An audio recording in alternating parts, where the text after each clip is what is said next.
doesn't, then I'm going to hit myself. It says Kashima? no sound. Kashima, did you turn on the mics? Are we good now? Are we good? Okay. Okay. Let's go through the intro again. Intro again. All right. Hello, everyone. My name is Shirna. He's Trent. Right. So, yeah, basically what happened, Kashima forgot to unmute the mics. Kashima is having a midlife crisis right now, so we do apologize for that. We needed a return of the audio issues. We did. We needed a return. Okay. So this update, or for this stream, if you're new, obviously we're going to go through state of the address, patch notes, events, gameplay, Q&A. Now, that being said, the patch notes are a bajillion miles long. It's going to take some time to get through, so we might break it up. We're unsure right now, but yeah, there's a lot of pages to go through. Hopefully we can condense it to be a lot shorter than if we just sat here and read it. Pretty much. There's a lot. But let's just kind of get into it, right? So first things first, maintenance and streams. So last time we did a stream, it was delayed because there was a pandemic issue within the area, and so based on municipal guidelines, we worked from home on Monday, which means we lost a day. But it was all good, and basically this test bill is messed up. This time around, same issue happened. We had another pandemic scare within the area, and we tried to get the update running as fast as we could. However, because of the scope of the update, which we'll go over in a bit, maintenance is tomorrow. Yeah, maintenance is 1 day later than usual, purely because we needed that extra day for this update, because there's a hell of a lot of stuff to QA. Yeah. Also, raise your mic up a little bit, sorry. man. It's pointing at your pecs. But they're so loud. And so that's why the stream was delayed, as well as the patch. However, I think you guys will actually like this update, and that'll be good. Right? Okay, second up, Heido Ball. Don't forget, it will be happening. I can't remember the date, even though I think we're a part of it. I don't know. But the Heido Ball is coming up. That'll be the show where the developers will talk about things that are coming, things that are, in the works, things that they're looking to do. So tune in for that. I believe it's next month on the 21st. Heido Ball? Yeah. 19th. Oh, 19th. Okay.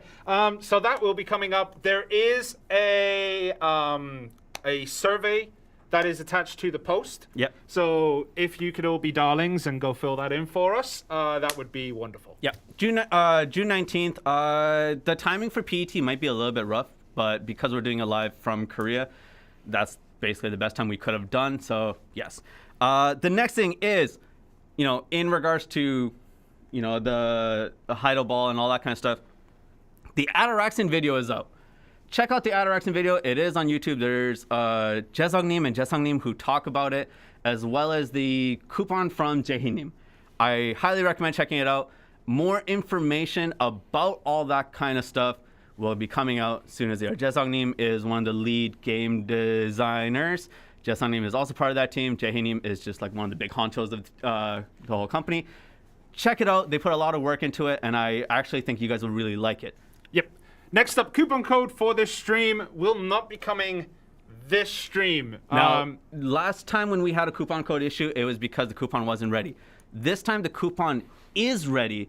However, the items that are part of the coupon code are directly related to the contents of this update. So those items are not yet in the game, and basically to avoid an issue. So if we gave you the coupon code now and people are like, yo, I'm going to put it in, but the items aren't in, and then the coupon system kind of gets messed up and you don't get to use the coupon ever again, that's an issue. So we're going to release it after maintenance. Yes. Just to protect you guys from yourselves. Next thing, I'm going to go through that one here. The Sage Awakening combo contest. Because we lost a day and the scope of the update and all this kind of stuff, we won't be able to show you the winners during this stream. However, there will be a notice that lists all the winners and the videos to their combos. And we might go through it next stream if that's allowed. We need to figure that out. Also, on the notice of notices, the level 66 notice, we now have one player from NA, one player from EU, and one player from Asia. Mm-hmm. So during the local process, someone hit 66 in the Asia region, which means that notice got delayed. That notice was also, it's been way too long, but unfortunately, this update is a lot. There's a lot of notices. There's 3 GM notes. There's 3 sets of patch notes. Oh, yeah. Event notices, all that stuff. So unfortunately, it did get pushed back a little bit more, but we're trying to get it through as quickly as possible. Wait, did you say the update is going to be a day late? Yes, it is. It's going to be on, I want to say the 20, today's the 26th. It'll be 26th for North America. The maintenance will start 11 p.m. your time. And then for Europe and Asia, it will be the 27th. There we go. Okay, with all the state of the addresses out of the way, let's run into the patch notes. All right, so first sheet. This one isn't that long, so that's why we're going for this one first. Okay, first up, let's just skip that part because that's the whole next patch note. Yeah. Sakura Underwater Ruins is in. So this is a 230 AP zone, or like, I don't know, 1 million AP for the Abyssal Zone, but both of those are coming in. So you have your upper area of Sakura, which is 230, then the Abyssal Zone, which is 280. Everything in the Abyssal Zone hits like a truck. So you're going to need DP. Yeah, so just to let everyone know, right? Sakura is the base area, is the 230 AP area. What is the Abyssal Zone? So while you're grinding in Sakura, you will get some tablets. You put them together, you make a key, you open the door, you go in, and then you are basically in hell. Now, with Sakura comes a whole new accessory called the Tongue Grad Ring. Bang. Tongue Grad Rings are finally in. They will be available. Starting off, it gives you 6 AP, 2 accuracy, and gives you the extra 10% rage, self-obtainable rage. I like, that's how it's put in game, but basically it allows your rage to go up another 10%. Yeah. That will also be available in the Mysterious Chest, the Marnie Supply Box, and the Patrigio's Black Market. But more importantly than the Tongue Grad Ring is the Frenzy Draft. The Frenzy Draft is making its way in as well. This requires Abyssal Essence, which is a rare drop in Protei and Sicaria. A little bit of a spoiler there. You will need Elixir Demi-Human Hunt, Elixir Frenzy times 3, and the Tear of the Falling Moon. Combine them through simple alchemy, and you will get this beautiful Frenzy Draft, which gives you extra AP against monsters plus 30, all accuracy plus 12, max stamina plus 200, HP recovery plus 3 per hit, but it comes with a minus 15 DP penalty on that, as well as crit hit damage plus 10, weight limit plus 100. The other thing with Sakura that comes in is a new Sunwell Field Boss. So the way that this Field Boss works is that you need to collect Ancient Creature Scales, which can be obtained through Sakura, and combine them into form of an Ancient Creature. When you use it in a certain area, you will basically release the Ancient Seal, and it will appear after 15 minutes on your server, which will send out an announcement, in-game announcement. It'll tell everyone which server has Cicrid, and you come in, you go fight Cicrid. He summons a bunch of Cicrix. But yes, defeat all the minions, defeat them, go fight the boss, get stuff for it. The stuff that you can get are Tunny Rings, Ancient Seal Reds, Ancient Seal Blacks, which are basically the materials that will help you combine, make a Tunny Ring. Yeah, basically. Yep. Yeah. Okay, and there is a cooldown on that per server, so if it's unavailable on one server, switch to another, and then you can summon it there. The summon does take a while to do, but or for it to spawn, but yes. That being said, also with Sakura comes the Marnie Stones for those areas. Yep. Second up, Protei Cave is in. This is a small little area in Weta Island. We'll show it later on. 170 AP. It's a mid-level grind spot. It's fine, but it does give you, I believe it's the red seals for the Tongue Red Ring as well. The Ancient Seal, Red Shards, Ancient Spirit Dust, also Secret Song, as well as the Rainbow Coral Rings. What are Rainbow Coral Rings? They're basically a ring that gives you 5 AP. It's weaker than Tongue Red. It's a blue grade ring, and it gives you max HP plus 100. Yes. So Protei is definitely for people who are, I guess, like mid-strength. Go there, check it out. Bunch of stuff to do. There are quest lines that will take you there. For both Sakura and Protei, the Agris points that are used or that are consumed in those areas, there's a GM note for it, and that will be updated to include those numbers. Yep. Next up, as we promised, that comes with the Great Expedition, which is the title of the stream, is the Paddocks Island revamp, which means Paddocks Island now becomes a duo grind spot, so it's for 2 people. Recommended AP of 270. Things there also hit like trucks.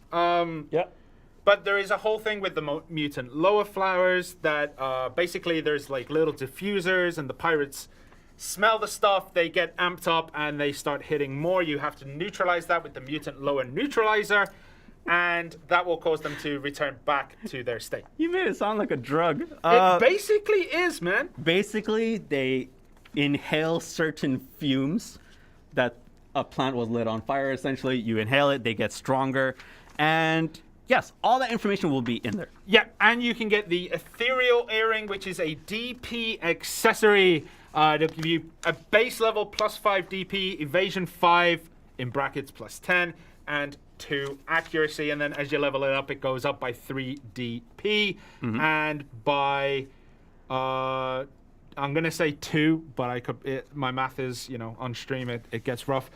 +2 evasion per level. So the Ethereal Earrings are also in. Yes. We'll go through some this patch note's gonna patch note summary is gonna go back and forth. However, we haven't done this in a while. The technology is here. Boys, the technology is here. The technology is indeed here. We bought you walking. We brought you drying in the desert. Damn, that was my next one. I can't remember the other ones. But we let you put emergency exit on the ring menu. We let you shift the menu left and right. We let you edit the UI. We let you do a bunch of different things. We added the skill menu.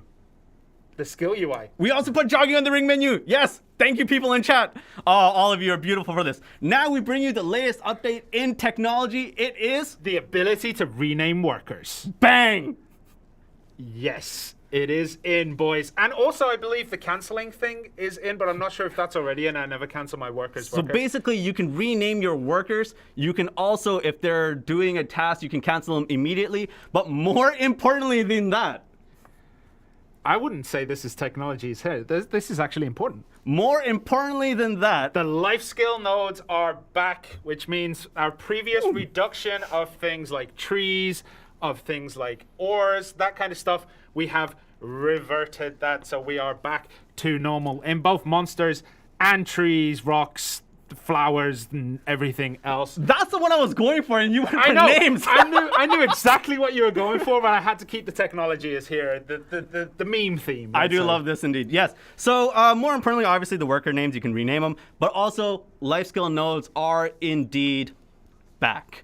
Okay, next up, and this is a small spoiler for those of you who know what life is all about, we are changing the rewards for Node Wars and Conquest Wars. They will become the Resplendent Medal of Honor. What this means is, if you currently have the Shining Medals of Honor, take them out before the maintenance, otherwise they will disappear. So collect your medals now. The Resplendent Medal of Honor, same items as before. But you will get Yanaros's Light, Pilgrim Step, Knight's Defense, and Essence of Courage, which does mean that those new the DP resistance, the magic, melee, and range DP resistance stuff. Yeah. One sec. Sorry. When Shirna means to take them out, he doesn't mean to go spend them. If it's in your, in the menus, if it's in your storage or in your inventory, doesn't matter. It's fine where they are. However, if you haven't collected them... That's what I meant. Yeah, if you haven't collected them, don't spend them right away if you don't want to, but do indeed collect them. If you leave them in your storage or if you leave them in your inventory, that's perfectly fine. Just don't leave them in the guild menu. Yeah. But you will not be able to change the Shining Medals of Honor for the things that you can get with the Resplendent. They keep their same exchange table. Yeah. But this also means that this is another spoiler for the character changes. The melee, magic, and range DP skills are going to be available. And also how can I describe this? The resistance crystals. You mean the ignore resistance crystals? The ignore something resistance crystals There it is. are in as well. So that will, depending on how you make it, that could be knockdown, that could be stiffen, I believe. I can't remember them all off the top of my head. Knockdown floating, knockdown bound, grapple resistance, stun, stiff, freezing. So all these new crystals are going to be in. For more information on how to make those things, we're going to put it in the patch notes. Yep, that one is in. Also, this is the one I wanted to reserve. The technology is here, but you've already spent it on technology something is again here. No, we're not doing that. We're not doing that. We added a My Stable feature to the world map, which means you'll be able to see all your horses on one screen and where they currently reside. You can go into the world map. You press start. You press the button that says mount. I can't remember what it is. I'll check it very, very quickly. World map. Where is it? Oh, you press left on the D-pad, and then it will open up the menu. Kashima, can you quickly switch to the gameplay so I can show what it looks like? Just want people to see. There you go. This is a test server. This is a test server. Don't worry about all my dream horses. They die once, and then they go back in the stables, and then I make another one. That's the beauty of test servers. But you can see all your mounts on this screen. You can scroll through, and you can mount delivery them through there as well. And it gives you certain information on that. Go back to me. Go back to us. Okay, cool. Okay. All right, that one's in. New player. You can repair horse gear with the campsite tool now, which is nice. That was another one. Also, for people who were asking for a really long time, can you get Ancient Spirit Dust in Ocarina of Historia? People have already found it. Yes, you can. That will be added to the drop table. But remember that in Ackman and Historia, Ancient Spirit Dust is a very, very rare drop. Yeah. So that's it for that part of the patch notes, I believe. That's it for that part of the patch notes. But worry not, because there is much more. Right. Section 2 of said patch notes. The Great Expedition is coming in, which means sailors, new boats, bartering, all that good stuff is in. And we will start with bartering. Kashima, take it away. Yeah, look at that. Okay, so this is bartering. You can see here we're going to access the barter menu. Basically, you take goods from one thing and you take it to another. You get another item. You take that somewhere else. You take that somewhere else. Basically, you go back and forth between the two.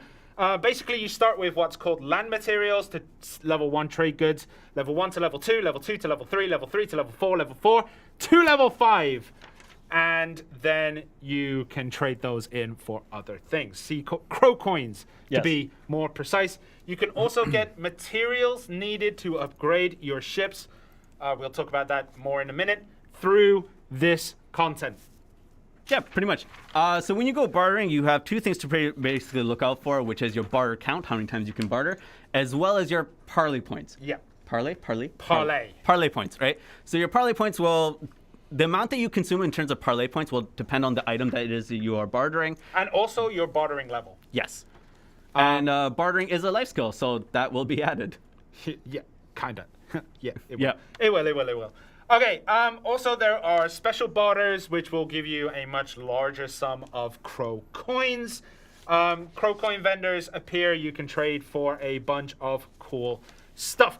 We still haven't got there, so we'll continue to talk about bartering and just slow this down a little bit. So bartering, level 1 trades. What are the different levels and why are they different levels? So basically, it's just the quantity of goods. Okay. The quality of goods. You can sell them from, I believe, level 3 onwards, and each stage has more points. At level 5, they can be sold for either 5 million silver or 10 million silver, depending on the weight of the item. One more thing to mention is that when you do bartering, it doesn't matter if your character has those items on them.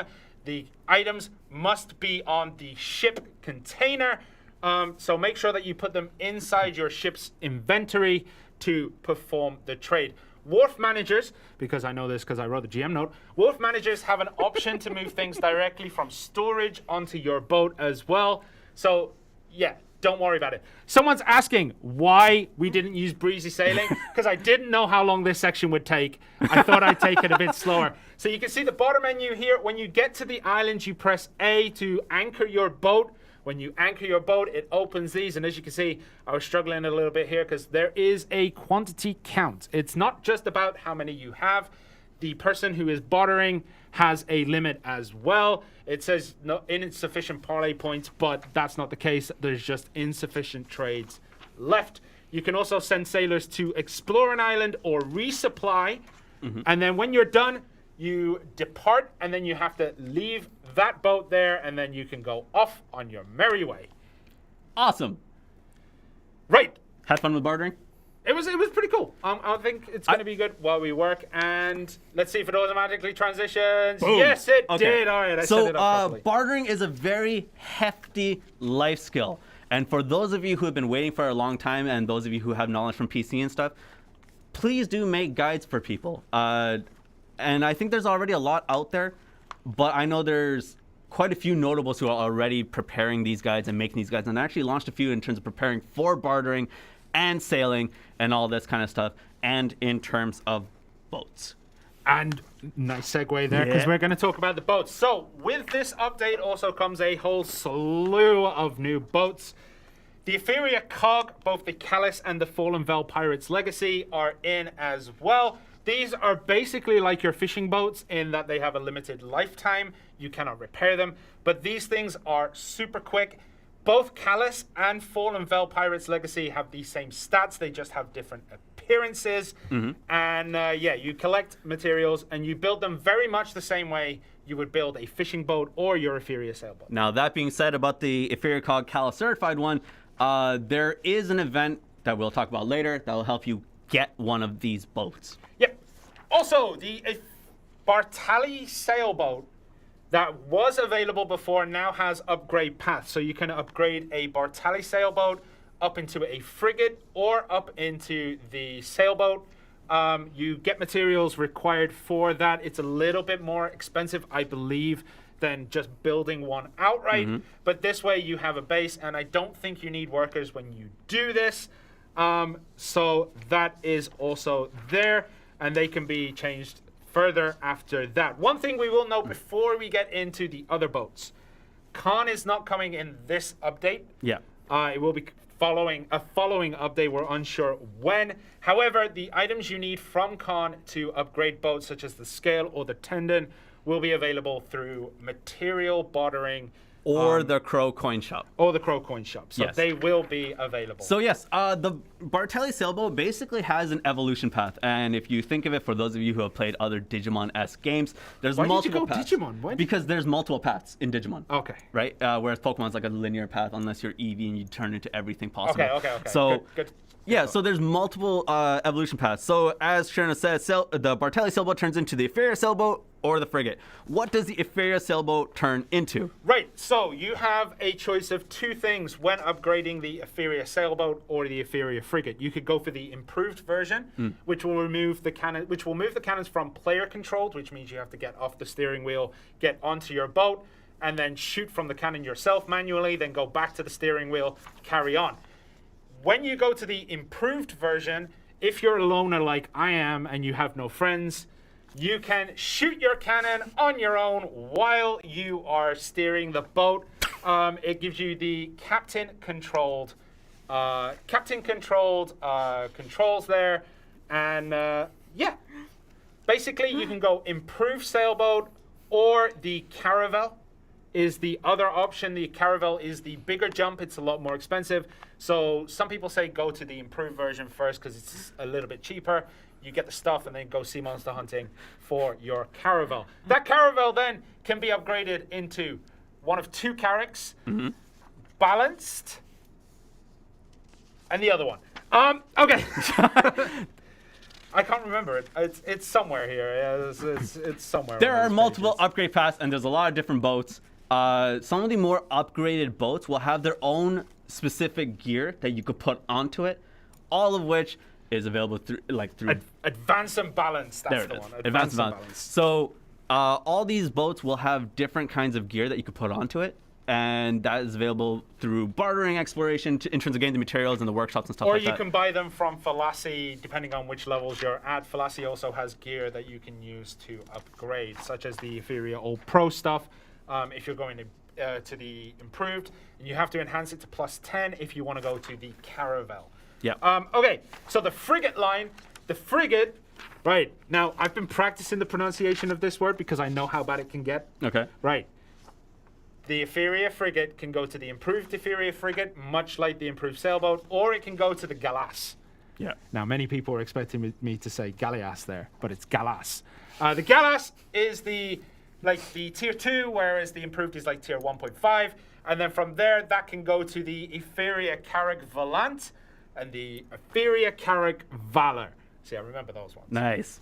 So that's the tree. All the materials you need will be in the patch note. Wait, it says into the abyss, guys. Come on, man. Like, get your minds out the gutter.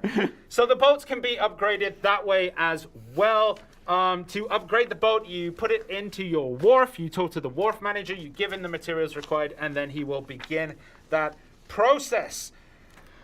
Right, as we said, you can fire stuff on your own boat now, and that also means we added the focus fire skill as well. So you can fire from both sides of the ship at the same time if you feel like, or you can basically make yourself more accurate by pressing... Oh, you got it there. Thank you. L1, LB to go on the left side, and square or X to go on the right side. That is your focus fire. And then to fire the cannons, it is R1 or RB. And that will allow you to switch between the two. And there's a bunch of other things you can do with both of those, but we won't get into them because otherwise we're going to be here all day. Yeah, all of those will be made available in the Patch Notes Part 2. That being said, just one thing about large ships. The ships that are considered large are the Guild Galleys, Inferior Sailboat, Improved Sailboat, anything that's like tier 1.5 and up. Yep. Right? When they're destroyed or remotely collected, the normal items aren't busted, but the barter items will be destroyed. Yes, do not, and I repeat this, not when it's destroyed, I think. Yeah, it is. Oh, when the large ship is destroyed, the barter items are destroyed. Or remotely collected. Yeah. Yeah, normal items are not destroyed. So if your boat is destroyed or you remotely collect it, now this is important, don't remotely collect your boat if it has barter materials, because all your barter materials that are on the boat will disappear. Boom. Do not do it. Unless you really have to, don't do it. I can't stress that enough for you guys. Right. And then, yeah. Okay, so with... do you want to explain this part a little bit? Oh, I threw that away. Okay. I got you. No, So I got it. With boats, basically comes men and women who love the sea. The Called sailors are in. You could have gone a completely different way there. I know. Kashima, play video number 2 while we talk about sailors. There we go. Okay, so sailors are also in. For this, you need a sailor contract certificate. You talk to the sailors that appear in Velia Inn. They appear in Portaferia right next to the whale, and they also appear in Elia Island. You talk to that person. That sailor will then make his way to your boat. This guy's a bit confused because my boat isn't in Portaferia during this filming. It was in Velia. But he will make his way to the wharf manager, and then he will appear on your boat. When they appear on your boat, they do take up weight and cabin size. So Why were you trying to smack up the sailor? I just wanted to see if it was possible, man. Just the way he walks. Cool. So this way, it will take up a cabin slot or 2 or 3. It depends on the sailor. Then also it consumes the weight, and you have to feed them as well. Otherwise, they can get sick, and if they get sick, they become useless. Each sailor type. Now, there are many sailor types. There's the innocent sailor. There's I can't even remember Warforged sailor. The only one I remember is innocent because it's funny. Yeah. But the innocent sailor will give extra stats to your boat, such as speed, maybe cannon prowess will be there. It depends on the sailor you hire. Sailor contract certificates are bought from Filiberti Falassi or from Prox in the Dance and Marlin Tavern in Velia, and they cost 3 million each. There is a chance, I believe, we're still checking this, there is a chance that the contract will fail, but that is apparently a very, very low chance now compared to what it used to be. I believe that's not a thing anymore, but we'll have to double check on it. Don't take our word on that for right now. Right. Sailors. How do you level up a sailor, Trent? You sail. Jesus. You kill sea monsters. That's how you do it. So killing sea monsters will level up your EXP, or you also get some for your sailors when you do bartering / special bartering. And the amount of EXP is increased, but it is shared equally between the amount of So sailors you have. basically, if you have one sailor, you get 100% of the EXP put on that sailor. If you have two of them, right? Two or three, you get 120% that is separated equally amongst them. So you do get more experience, but it's less In total. experience per individual sailor. Obviously, having more sailors is probably more beneficial for you, however. Yeah. But for more information, check out the GM Yep. note because there's a lot. Sailor's condition and sickness. So They can get sick. Yep. So you have to create something called chowder, which requires dried pearl, oyster flesh, milk, pepper, pork, teff bread, and that will improve a sailor's condition by 100. You can also use raisin bread, which can be purchased in Velia or from wharf managers. That only recovers 1 point, whereas chowder recovers 100 points. If their condition gets low, they get sick, their stuff will no longer apply to your boat, but you can craft an elixir of regeneration through simple alchemy, which essence of magic power trouble mandragora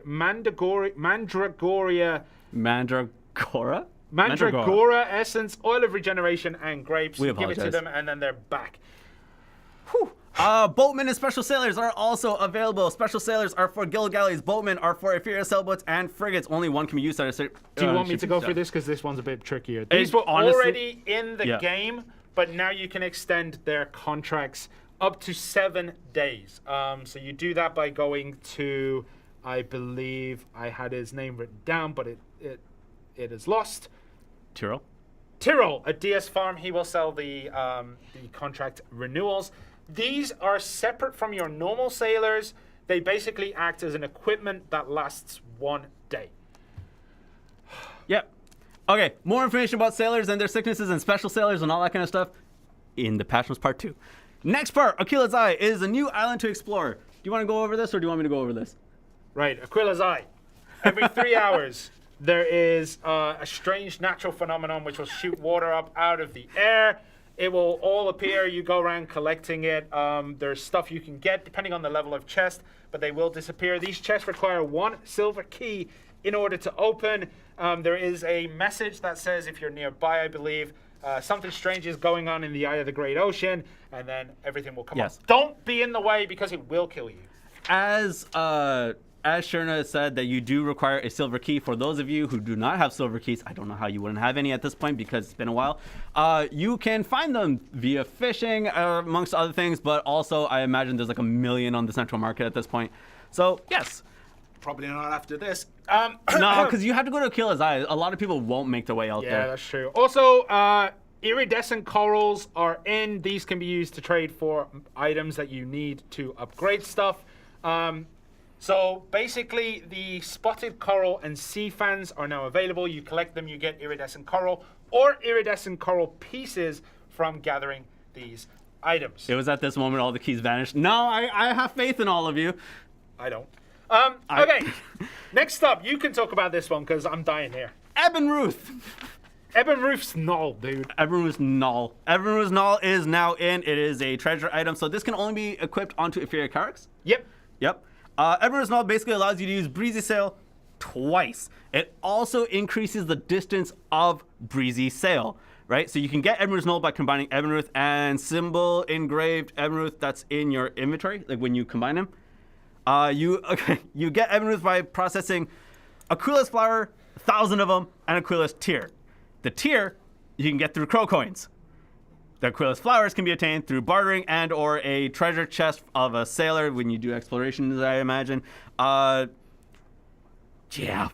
one thing that you forgot to mention, because I don't think I wrote it down, is the Ebenruth's Null makes it so the first Breezy Sail will consume stamina or duration or whatever it is that's in there. But the second one is free. The second Breezy Sail is costless. It will allow you to go boom, boom. And the second one does not cost you anything. The first one will still cost you, but the second one will not. Next thing in terms of quests, because I do want to briefly go over quests because people are talking about it. That's yours. So, okay. The excuse me. The Aquila's Eye questline has been added, so you can get it through the Black Spirit if you are in the Balanos region with a level 50 character or higher.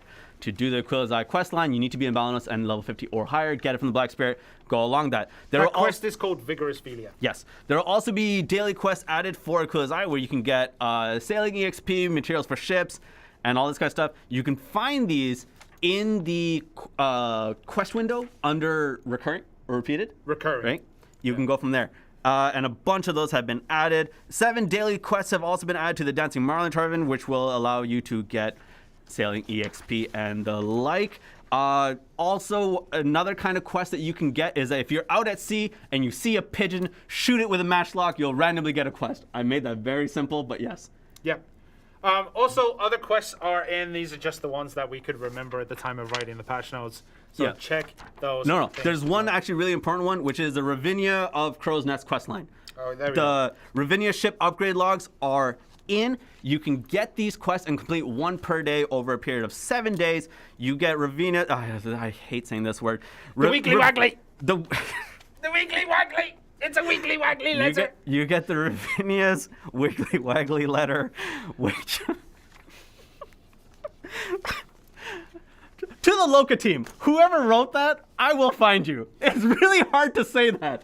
The Wiggly Waggly letter will give you a random quest, which will give you certain items and things that will help you with sailing and whatnot. This is going to be great. Someone asked if we are almost done with the boats. I mean, this is just Ethereum. This is just what the Great Expedition entails. Items, Crowcoin shops. We've already talked about this. That is in. Also, a new item that will let you resurrect your dead or destroyed mounts has been added to the game called Wind's Blessing. When you use it, you have to be within 100 meters of the dead or destroyed mount, and it will be revived with full HP, durability, and stamina. Right. Also, the last thing is sea monsters have basically been reshuffled and moved around. Their AP hasn't increased because we already had the buffed up monsters. But basically, they now appear in more areas. They've also started to go down into the Ross Sea. But in the Ross Sea, they will not attack unless attacked. So if you're fishing and you're hotspot fishing, don't worry.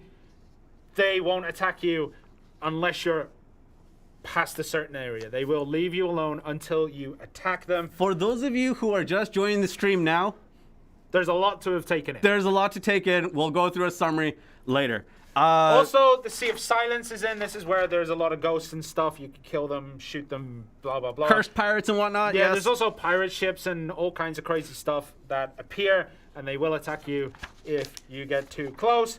Also, right, I want to point this out because this is something controversial. There is a monster in the sea called Lobster. It is not a mistranslation of lobster. That's what I first thought. That's what he first thought. Then we checked it out. Lobsters are in, but they're not a mistranslation of lobsters. You beat them, you get unknown items that will start a quest. Also, in terms of the UI regarding all of this, Sailor Management and Bar menus have been added to the main menu. You're welcome. All right. Also, we forgot to mention Chiros, the Chiros cannons and stuff. Right, so when you get to the Carrack level, this is kind of important. When you get to the Carrack level, you have to open up an excavation node to get materials required to build the Chiros cannons, which are the top tier cannons that you can have on your Carrack. That's Al-Naha Island, Racid Island, Timbera Island, and Lero Island. You basically send workers there, they'll excavate. You have a chance of getting blueprints and materials needed to craft and also enhance. And then you have to build a workshop on Elia Island 3 house, which will allow you to craft them with the materials. But the full list will be found done when you're there. Man, these patch notes are long and we're not even finished. We're done with part 2. Part 3.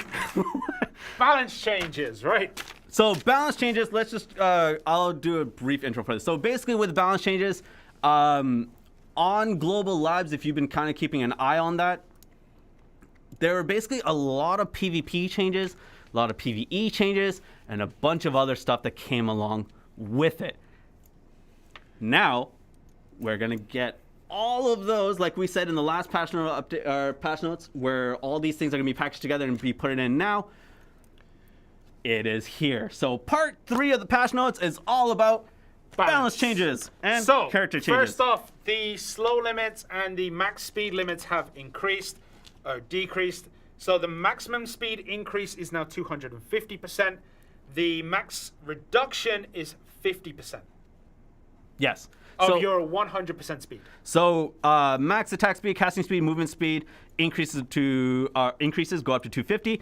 Attack speed, casting speed, movement speed decreases go down to 50%, even if they've been stacked. It goes up to it. Goes down to 50%. Yes. Don't you dare. You good? No, I think Costa just put another, like, you need to add something to the patch notes so he can go. Yeah, okay. He can go have fun. He can go have fun. Also, Conquest War and Node War skills have been added. Now, we briefly touched on this before. Yiannarus is light, Pilgrim Step, Knight's Defense. These have been added. You have to unlock the scroll through the Resplendent medals, and then you can increase that. You can learn that skill. The skill effect is from +5 to +25 DP increase to a specific type of damage. Now, this is Yiannarus' Light is a magic DP increase, Pilgrim Step is a ranged DP increase, and Knight's Defense is a melee DP increase. Right. So that's the stuff for everyone. And then are we going to go through everything here, or like, because all right, let's just put it this way. Every class has a lot of PvP and PvE changes in this. Some classes get more than others. Some classes get less. But remember, this is not the final chapter in the balanced story. I want to just bring that out. This is not a final chapter. We will continue to work on this, and this is important to stress because some people think that, like, it's a one and done. Now that we've done a big one, we're not going to do it ever again. That's not the case. We spent a lot of time on boats, so let's just go through this because people have been waiting for this in chat. Yeah, true. All right. So, all right, Warriors. Spinning slash and absolute, or spinning slash 1 through all the way up to absolute. Improved skill 2, now increase crit rates. Heavy strikes 2 to 4, shield strike 2 to 3. Absolute shield strike, prime shield strike. There's an issue that's been fixed where the skill add-on effect was not being applied on each hit. Succession PvE changes have been increased on Black Spirit prime spinning slash 4. Prime spinning slash got a crit rate of 100 for 2 seconds. Where are you going? I'm here. You're going too quickly for me to keep up. Prime ground. I'm just doing warrior. You can go on the next class. Prime ground smash has been changed so that the number of hits for PvE has been increased from 4 to 6, retaining the damage modifier on it. In terms of awakening, change the PvE damage for the following skills: flow ankle break, flow armor break, grave digging 4. Pulverize now has a 25% PvE increase for critical hit rate. Bang. So Warrior gets a lot of stuff there. All right. Ranger. Flow Air Explosion Shot has a 12-second cooldown. It now has super armor, and you can change to now activate after flow calling from the sky by holding R2 RT. Fix the issue where cooldowns. The following skills would reset when used during cooldown, which is Absolute Penetrating Wind and lower. Absolute Descending Current and lower. Succession changes. Jesus, so many. Evasive Explosive Shot Prime. now combos into, the Prime version combos into Flow Air Explosion Shot. Tearing Arrow is the knockback has been moved from the last hit to the first hit. Also, the split damage now only applies for PvP with that skill. Razor Wind now has a forward guard when used in a non-cooldown state. Prime Razor Wind now consumes stamina when remaining in standby. Penetrating Wind increase the number of hits for 4 to 6 for PvE only. The Prime versions, obviously, The yes. Prime versions, because this is Succession. PvE damage of the following skills has been increased. Regeneration goes up to 1,250 by 7. Charging Wind 1 to 3 goes up to 1164%, 1314%, 1464%. And that is each level of Charging Wind. Nature's Tremble also goes up to 1231. Prime Regeneration has a critical hit rate of plus 50% for PvE only, not PvP, PvE. Razor Wind has a critical hit rate of plus 20% for PvE only. Call of the Earth now summons a spirit. I did a 60-second extra spirit hit when using the skill. This extra spirit hit will apply during the following skills: Penetrating Wind, Prime Penetrating Wind, Prime Tearing Arrow, Prime Razor Wind. Call of the Earth now has a 60-second cooldown. You can use it, but I think that's about it. Certain buffs won't happen with that. Also- So in terms of Awakening, Guardian, the evasion buff has been increased from 15 to 20%. Windblade has now been improved so that it activates on the second hit immediately after Cold Blade. Windstep increased the amount of distance when you're traveling backwards. It also now allows you to combo more smoothly when going backwards continuously. Elven Rage 4, Vine Knot has increased their PvE damage. Elven Rage 4 got up to 1,384 by 6, and Vine Knot from 1,110% to by 4 hits. Windblade has also been, improved to be used properly when you're facing in the right direction. Stuff like that. It'll just all the skills will move in the direction where the character is now facing when comboed after certain skills. Regen now has a seed effect that's been added. Other awakening skills that are used after regen will cause the seed to grow into vines and deal damage in the vicinity. There's a huge dev note for that explaining it, but I'm sure some of you have already seen the cool effects that come with awakening now. All right, let's pause it right there. This will be in tomorrow's update because we had to delay the maintenance by 1 day. Okay. All right. Let's take it slow a little bit. Let's calm down. That's the warrior and ranger buffs, and that's basically the size that most classes have had. Right. I'm gonna need a drink before we go on to sorceress. Sorceress! Fix an issue where Black Spirit Rage Violation can be used even if the skill has been locked. We also fixed an issue with cooldowns for certain skills that would reset upon using it on cooldown. Absolute beak kick? It's beak kick. Absolute They're all beak pro kick, names, man. Right? Yeah. Okay. It's just really hard to say. Absolute Shadow Kick and lower ranks as well. In succession, Prime Invisible Vanguard, we added an all accuracy plus 12% for 30 seconds. Prime Agent of Prime Agent of Abyss. We changed the skill effect. So before it was MP plus 200, now it's MP plus 200 plus stamina plus 100. Prime Shadow Eruption 1 to 4 has now a critical hit rate plus 25% for PvE only. Prime Violation has the same buff, critical hit rate plus 25%. But when you use it while it's on cooldown, it does not apply the critical hit rate effect. PvE damage on the following skills has been changed. Prime Turn / Prime Black Wave, Prime Violation. Basically, the increases are about 200-ish% for each of those skills. Basically, if you want... All right, this is what we're going to do. We're going to skip the numbers. Okay. Because for a lot of people, the numbers don't matter. Okay. Let's just go through the skills that are getting changed, because otherwise we're going to be here for a million years. Okay. All right, so those are PvE changes only. Most of these are PvE changes there. In Awakening, Grim Reaper has an all accuracy plus 12% for 30 seconds. Right. All right. We have to sort things out. You just said no numbers. No. Those numbers are fine. I mean damage numbers. Okay. Right. We've got to sort something out. If we say PvE only, it is for PvE only. If we don't say PvE only, it's for everything. The only reason I'm not skipping all this is just because there are a lot of people who waited for this during the vote section. There are a lot of people who put forward for the old so votes. Grim Reaper gets one. Violation 1 to 3 has a change as well, where now recovers stamina when not on cooldown. Nightmare has a change where the invincibility state duration is from 4 to 5 seconds. Flow Soul Reaper basically got a bit of a fix where you can now activate during certain combos and certain skills. We changed the PvE damage on turn back / Violation 3 or turn back / 3 Violation 3 Flow Soul Reaper, and turn back / damage is the same as before when it's on cooldown. Yeah. Turn back / also has a critical hit rate effect on each skill rank on 25, 31, 37, 50 for PvE only. Right. Is that all of that? Sork is done. Okay, now a real class. Right. Berserker gets some changes too. And we can end after this. I mean, we can just close the stream down. I'll let you handle the Berserker one. No other classes. Okay, Absolute Stomach Beast has been fixed. Smackdown, where the crowd control debuff would sometimes activate even if you fail to grab a target. That's also been done. Frenzied Destroyer is now... Ultimate Frenzied Destroyer, has a 5-second cooldown. The initial movement animation on that skill has been removed and improved the last consecutive attack to activate immediately. Frenzied Destroyer, Prime Frenzied Destroyer have been improved to combo better into Ultimate. Frenzied Destroyer during the skill's extra hit. Fierce Strike has an issue fix. Shake Off has been... The cooldown on Shake Off has been reduced from 4 to 3 seconds. Cooldowns of the following skills, the same thing that happened on Sork and Ranger. Prime Tackling Rock and lower. Absolute Tackling Rock and lower. those have also been done. PvE changes for Feral Rage and Feral Stampede. Those are your Rabam skills.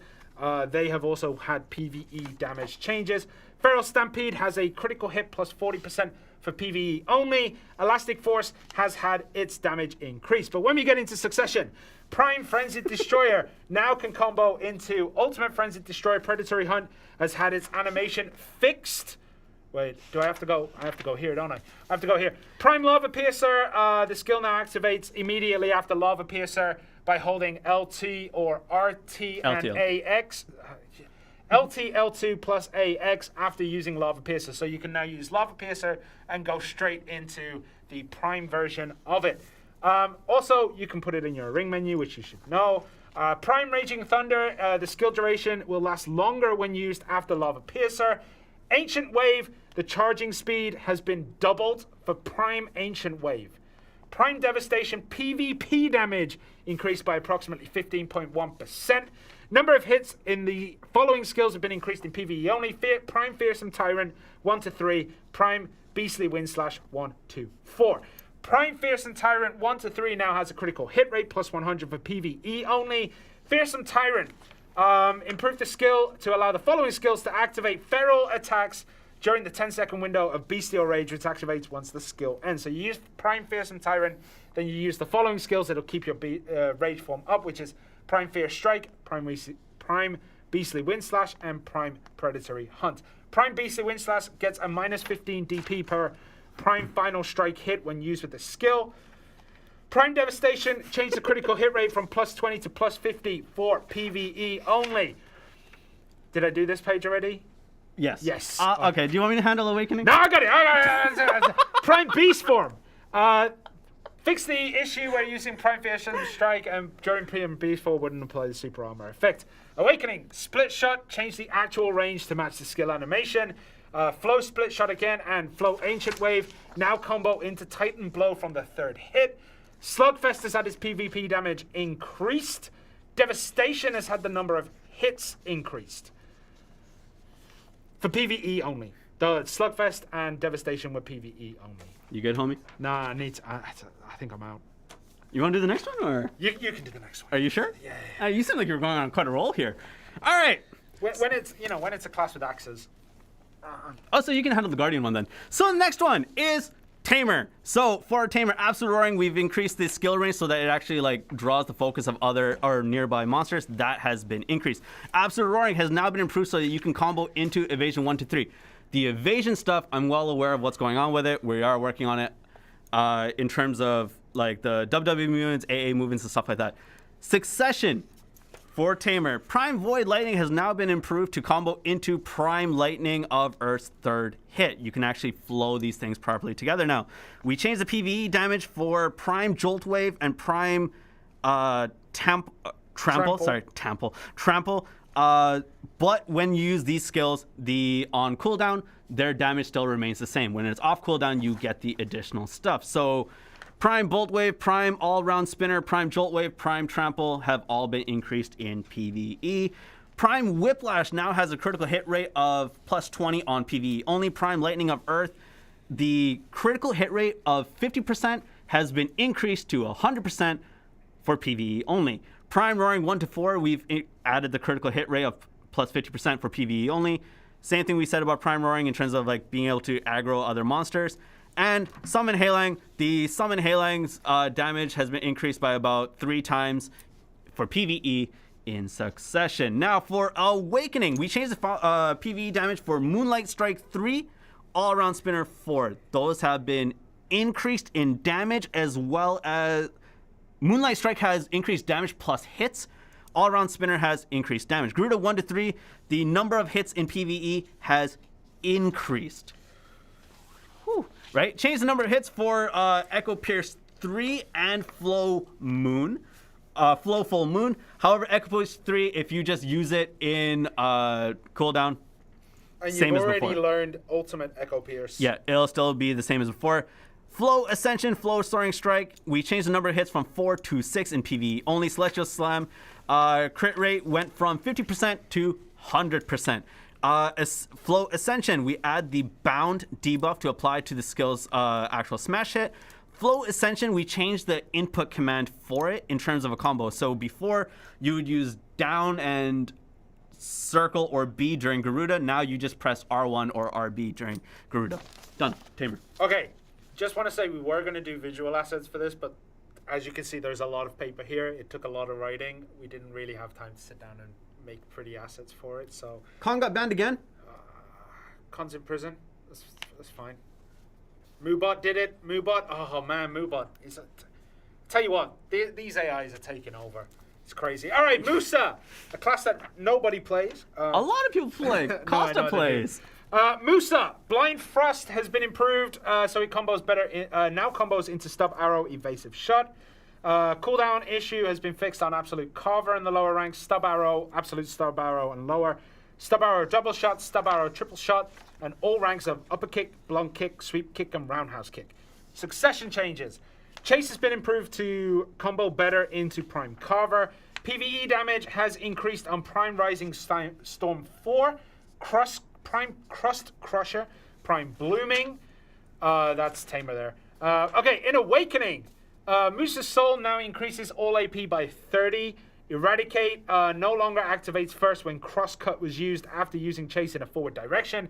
Black Spirit Flow Dash Slash Super Armor Effect.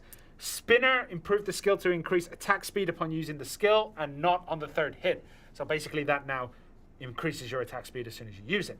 Fiery Crevice, number of hits has been changed. So before it used to say reduced number of hits for PvP. Now it says reduced number of hits when used on cooldown. Flow Dash Slash, PvP damage increased by about 17%. Below the belt by about 13%. That's PvP. Crust Crusher now combos better into Eradicate. Below the belt has a PvE damage increase. The number of hits on Eradicate, Flow, Backflow have also increased. For PvE. We also changed the PvE damage for Prime Sticky Snowflake, Prime Blooming 3. However, if you use Sticky Snowflake on a cooldown, it retains its damage, right, from before. Awakening, Petal Bloom and Flow Moonlight Dash. We improved it so that it combos into Chase and Stigma. Black Spirit, Sticky Snowflake 1 to 4. We fixed an issue where the all evasion -3 for 10 seconds debuff wouldn't actually apply on certain hits.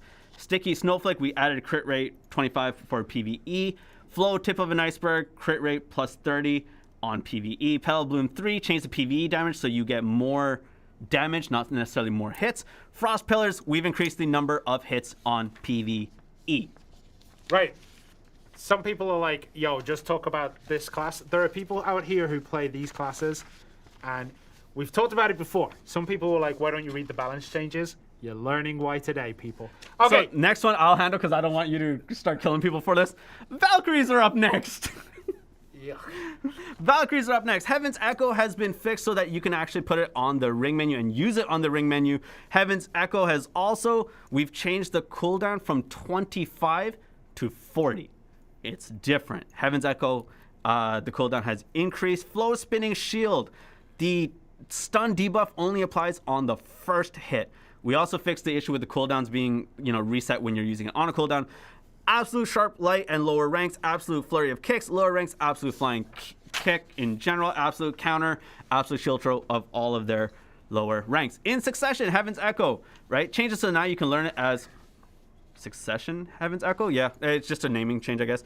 Like we said, the cooldown has changed. The DP increase effect has been added. This has changed. It changed, I don't know. But yeah, this one changed. The Heaven's Echo for Succession has changed. Also, the accuracy buff during the 60 seconds has been changed to 10. So Succession Heaven's Echo gives an all accuracy buff for 10 seconds. Yep. PvE damage for Prime Sanctius Dancellor and Glaring Slash 4 has increased. In terms of Awakening, Deathline Chase improved so that you can actually combo into Hastilidium. Sorry, I can't pronounce that properly. Verdict has changed so that the increase... Verdict Lancia Lustitate. I'm just saying Verdict. Increased the last hit's PvP damage by about 11%. Terra Sancta, we improved the combo animation to Blitz Stab. Promptus, same thing, into the Blitz Stab. Castigatio. Castigatio 1 to 4. Added a crit rate plus 20 for PvE only. Sanctus Ancillary, we changed the PvE damage, which basically means it got increased in terms of the amount of hits. Verdict, the PvE damage has also increased. And the Verdict, Lancia Listia, we reduced the cooldown from 21 to 17 seconds. All right, next up, Kunoichi, Suicide Fall. This skill can now be used from the ring menu. Succession, Prime Shackle's PvP damage has increased by 12.8%. Wheel of Wrath, PvE damage has increased. Shadow Explosion, critical hit rate plus 25 for PvE only, same as Tendon Cutter 3. Shadow Clone 4 has a number of hits increase. Awakening, Suicide Fall can now be used from the quick slot with the Sa Chakram. Chain Crash Sa Chakram, the description has been changed to match the skill effect, which means not applied when used on cooldown, has been added. PvE damage of Moonstorm, Chain Crash Sa Chakram, Flow, Wrath, and Indignation have improved. And Lunatic Discus gets a plus 40% critical hit rate for PvE only. Ninja! Suicide Fall, again, much like the Kunoichi, is now available on your ring menu. Ghost Claw, 10-second attack buff from 10%. Ghost Claw changed the 10-second attack speed buff from 10 to 17%. In succession, Prime Shadow Slash 2 and 3. Fix the issue where the attack speed effect would stack with Ghost Claw. Also changed the 10-second attack speed buff from 6%, 7% to 10%. That's on Shadow Slash 2 and 3. Black Moonlight 1 to 3. Critical hit rate plus 25 for PvE only. Blade Spin 1 to 3. Same thing, but 15% for PvE only on that critical hit. Asura changed the 30-second all accuracy buff from 15 to 20. Suicide Fall improved to be usable from the ring menu with Asura Katana. Flashing Light now combos faster into Bloodthirst, Katana Shower, and Drastic Measure. Flashing Light now does this, the combo ability with Ninjutsu Shadow Stomp by pressing X and A after use. PvE damage of Execution Corrupt Sword Dance 1 to 4. Flow Mach Explosion, Vacuum Slash, and Serpent Ascension has been increased. That's PvE damage. PvE hits of Drastic Measure have increased, and Flashing Light PvE damage is also up, and also an increase of hits. Flashing Light also has now a plus 100% crit rate hit for PvE only. Katana Shower, number of hits increased in PvE. Murderous Intent, number of hits increased in PvE from 3 to 5. Flashing Light again, changed to activate in the direction the character is facing after moving backwards. Corrupt Sword Dance 1 to 4, crit hit rate plus 100% for PvE only. Double Sword Stance, increase the skill speed for activating and comboing into Corrupt Sword Dance, sudden decapitation and seamless. Double Sword Stance improves to combo more smoothly into Sura Cow Spree after using seamless during the skill. Is that even more? Double Sword Stance. Change the skill is maintained so that you can activate during Corrupt Sword Dance and Sudden Decapitation after Ghost Step and Ninja Step. Ghost Step, Ninja Step now combo into Seamless. Collision has been removed from the following skills. Second and third hit of Seamless. Second hit of Corrupt Sword Dance in Double Sword Stance. Third hit of Sudden Decapitation in Double Sword Stance. Increase the attack range of the following hits. First hit of Seamless. Second hit of Corrupt Sword Dance in Double Sword Dance. Ghost Claw, Ghost Slash improved to activate even when not standing in place after switching to Awakening while using the skills. All right, man. You want me to? I'll handle the next part. Come on, Rap God. I got this. So ninja buffs, yeah, may now be good in PvE. He actually did kind of need the PvE Breathe. one. Let's breathe. We got this, right? Thank you for chat for sticking around with us, man. This is a lot. This is kind of why we don't talk about balance changes. However, because of all these balance stuff, it needs to be addressed on stream. I think if we don't worry, there is still going to be some gameplay. We're going to show Protei. Yeah. We're going to show Sikraya Upper. Yep. And that's it. So yeah, I'm sorry. And Paddocks. I know some of you guys are getting bored of this, but I do genuinely feel that this is really important because the next class is Wizard. Nice segue. The next class is Wizard. So on Wizard, Absolute Meteor Shower, we have removed the super armor effect when attacking. This is big for a lot of you. Succession, Prime Voltaic Pulse, we reduced the all accuracy buff from 30% to 12%. Prime Voltaic Pulse, removed the super armor effect. Prime Meteor Shower Ariel, removed the super armor effect when attacking. Prime Equilibrium Break, improved the skill so you can actually combo into Prime Earthquake Evade. Equilibrium Break, Prime Equilibrium Break will also have the following, or increase in PvE damages. For Awakening, the damage for Flow Arn's Guidance and Flow Arn's Stream has increased in terms of damage, but not the amount of hits. Aqua Gel Explosion has been improved so that you can you can use Flow Magical Evasion during it. Flow Magical Evasion, same thing. You can just combo into stuff. Aqua Gel Explosion increased the PvP damage. Bolide of Destruction increased PvP damage. Dark Flame 1-4 added a crit rate plus 25 for PvE only. Bolide of Destruction changed the PvE damage in terms of an increase. The next one after Wiz is Witch. Witch, Lightning Blast, reduced some of the shaky camera effects. I know some of y'all have been wanting this. Absolute Meteor Shower, same thing, removed the super armor when attacking. Succession, Prime Voltaic Pulse, reduced the all accuracy buff from 30 to 12%. Also, the super armor has gone off that skill. Bang. Prime Meteor Shower Ariel removed the super armor effect, Equilibrium Break, and can now be comboed easier. Succession Magical Evasion reduced the cooldowns by a second. Prime Equilibrium Break changed the PvE damage so that it slightly increased. Awakening skills, Flow, Gore, Launch, and Rage Tet have increased damage. Detonator Flow 3, Equilibrium Break 4 have increased PvE damage. Detonator Flow also gets a crit rate plus 30% on PvE only, but if you use it during your cooldown, you cannot get this crit hit rate buff. Voltaic Pulse 1-4 added the crit rate of 50% on PvE only. Fissure Wave added a crit rate of 25% on PvE only. Are we like halfway through now? Like it goes on forever, man. Just remember, some poor soul had to translate all of this. Yup. All right, Dark Knight, Dusk 1-2. Dusk Hallucination increased the maintained duration of the invincibility effect. Nocturne, Absolute Nocturne, change the camera facing the same change to keep the camera facing the same direction as the character after failing to attack the enemy's rear with forward or R2 during use. Nocturne, Absolute Nocturne increased the combo speed into other skills after the backward use. Absolute Enforcement increased the PvP damage by 8%.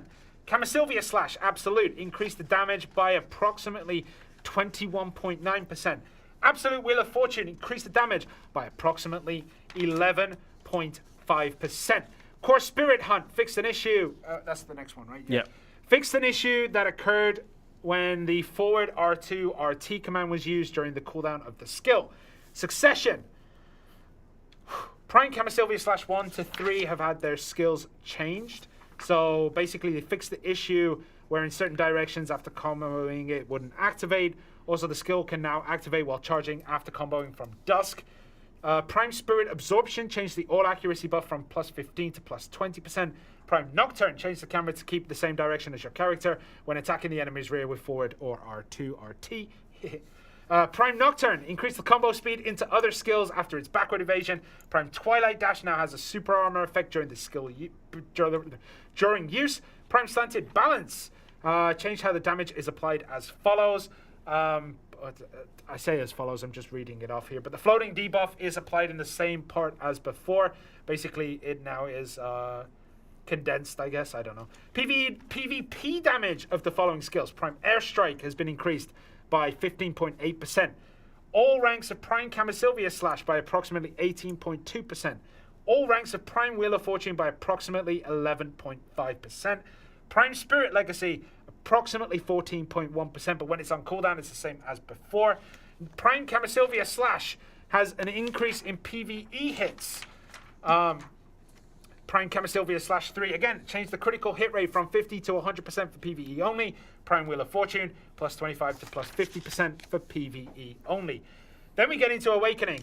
Overlord. All accuracy buff has gone from +15 to +20. Twilight Dash now has a super armor. Spirit Home 1 to 3 increased its combo speed into other skills. Flow Spirit Blaze replaced the knockdown with a down smash on hit. Spirit Legacy 1 to 3. PvP damage increased by about 14.1%, but when it's on cooldown, it's the same as before. Shattering Darkness 1 to 3. Flow Bombardment. PvP damage increased by approximately 16.2%. Dark Nebula PvP damage by 8.3% increase. PvE damage on Spirit Hunt 3, Seed of Catastrophe 4, Flow, Root of Catastrophe, Dark Nebula, Spirit Legacy 3, Spirit Blaze 4 have all been increased. For PvE damage. For PvE, and the number of hits on Shattering Darkness and Flow Bombardment have been increased in PvE only. You want to breathe a bit? Striker, Flow Nimbus Strike. We've increased the damage traveled. Also, we've improved the skills to activate with the Martial Spirit effect.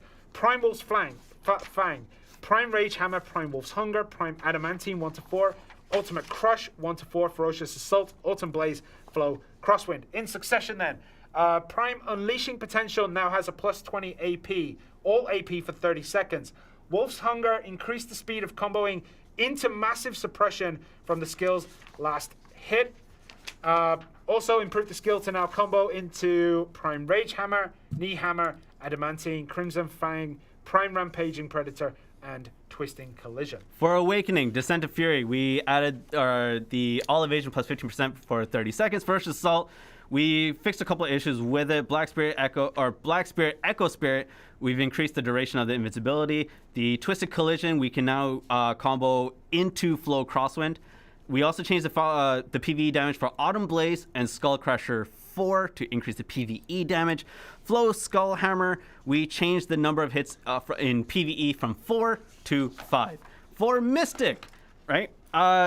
Succession-wise, Succession Flash Step, we've improved the skill so you can use it consecutively backwards twice now. Silent Step Succession has been added. It's also been improved so that you can use it 2 times in a row after Silent Step 3. Martial Spirit Shard is improved so you can get more when using succession skills, consecutively, twice instead of 3 times. The PvP damage for Prime Thunder Pound, Prime Sea Burial, Prime Wave Orb, Prime Rage Hammer, Prime Roaring Tiger, Prime Tornado Kick, Prime Soul Basher have been increased. The PvP damage for those skills have been increased. You probably should have talked about, Thunder Pound is approximately 30, Sea Burial is approximately 21, Wave Orb is 25, Rage Hammer is about 19, Roaring Tiger is about 26, Tornado Kick is 32, Soul Basher is about 30. There we go. PvE damage has also been changed for Prime Thunder Pound 4, Prime Soul Basher 3, all of which have been increased in PvE. Prime Sweeping Kick 1 to 3, we've added the crit rate plus 25% for PvE only. In Awakening, for Dragon Eyes, we added the all AP plus 20% for 30 seconds. Infinite Fortitude, we've improved it so you can combo it into Flash Step, Silent Step during its use. If you use Flash Step or Silent Step during Infinite Fortitude before the explosion goes off, it will not apply the skill effect. Infinite Fortitude also improved the explosion attack to apply an all damage reduction plus 60% for 3 seconds. Damage Rip has been improved, so now it applies movement, attacking, and casting speeds minus 30% on hits, of which, like we said, the maximum of it is 50%. Increased PvP damage for the following skills is Wave Orb at 11, Sea Burial at 10, Rising Dragon at 14, Flow Wave Orb at 31. The PvE damage for Sea Burial 3, Hurricane Sweep, and Wave Orb 1 to 3 have been increased. And Rising Dragon 4, we changed the critical hit rate 25% to 50% on PvE only. We're almost there. We're almost there. I swear to God, we're almost there. We got Larn, Archer, Shy, Sage, Who Guardian. even plays Mystic Awakening anymore? Me, because for some reason. Someone will now, because those buffs are actually pretty good. Yeah, plus, Gushing Waters is dope. Next one is Lan. Dismemberment, 3 to 4 absolute dismemberment. We've reduced the amount of stamina that you consume from 200 to 150. Stately Dignity, 1 to 3. We've added a movement, attack and movement speed plus 3% for 15 seconds during its use. Stately Dignity 1 to 3 also has an increase in aggroing opponents, as well as reducing the cooldown from 20 to 15 seconds. Yep. Succession, Prime Crescent Charge, Charm, added critical hit rate plus 20 for 30 seconds. Prime Bleeding Hearts, PvP damage by about 23%. Salpuri Purge increased PvP damage by about 11%. Blooming Neverflower 1-4 now has a critical hit rate plus 25 for PvE only. But in Awakening, Annihilator added plus 25 all AP for 30 seconds. Flow Vice has had its cooldown reduced from 18 to 15. PvE damage changes for Fervor 4, Bleeding Hearts, Bridal Despair, Binding Chains, Flow Mangler, and Flow Vice. So they have all had PvE changes. Archer, Tactical Strike has been improved to combo into Glissade, Glide, Zephyr Leap. Piercing Light has had its number of reduced the number of charges. Piercing Light improved the skill to fire faster after the casting animation during use. Core Piercing Light fixed the issue where the knockdown debuff was being applied to an area smaller than where the damage was being registered. Righteous Smite, PvP damage increased by about 36%. Bolt of Radiance, the speed of the animation prior to attacking has been increased. Spear of Sylvia, PvE damage increased. Lufragon's Call changed the number of PvE hits. Uproot 1-3 added critical hit rate plus 25 for PvE only. Absolute Arrow Explosion changed from 6 to 8 hits for PvE only. And Absolute Bolt of Radiance critical hit rate has been changed from plus 50 to 75 for PvE only. For Shies, come out, Sprinkle Sparkle. We've improved the skill so that it now recovers more Florin's Leaves on hits. We've changed the duration of the all DP reduction debuff from 10 seconds to 30. Yeah, we've been going on for a while. Come out, as also we fixed an issue where like the hidden name effect wouldn't be canceled within the skill range, which was kind of weird. Play Dead has been improved to slowly recover HP when maintained while you're playing dead. Shout to the Sky 3, we've added an HP recovery plus 150 for 2 seconds every 10 seconds to self and allies. Delusive Light added all AP plus all accuracy reduction effects. We've changed the PvE damages for 1, 2, 3, from 1 to 4. Twirl from 1 to 4. We've increased the amount of PvE damage. 1, 2, 3. From 1 to 4. Improved the third hit to deal damage to all nearby enemies, and also added a critical hit rate plus 50% on the third hit only on PvE. You did that purely because you didn't want to read it again. 1, 2, 3, 1 to 4. Eat this.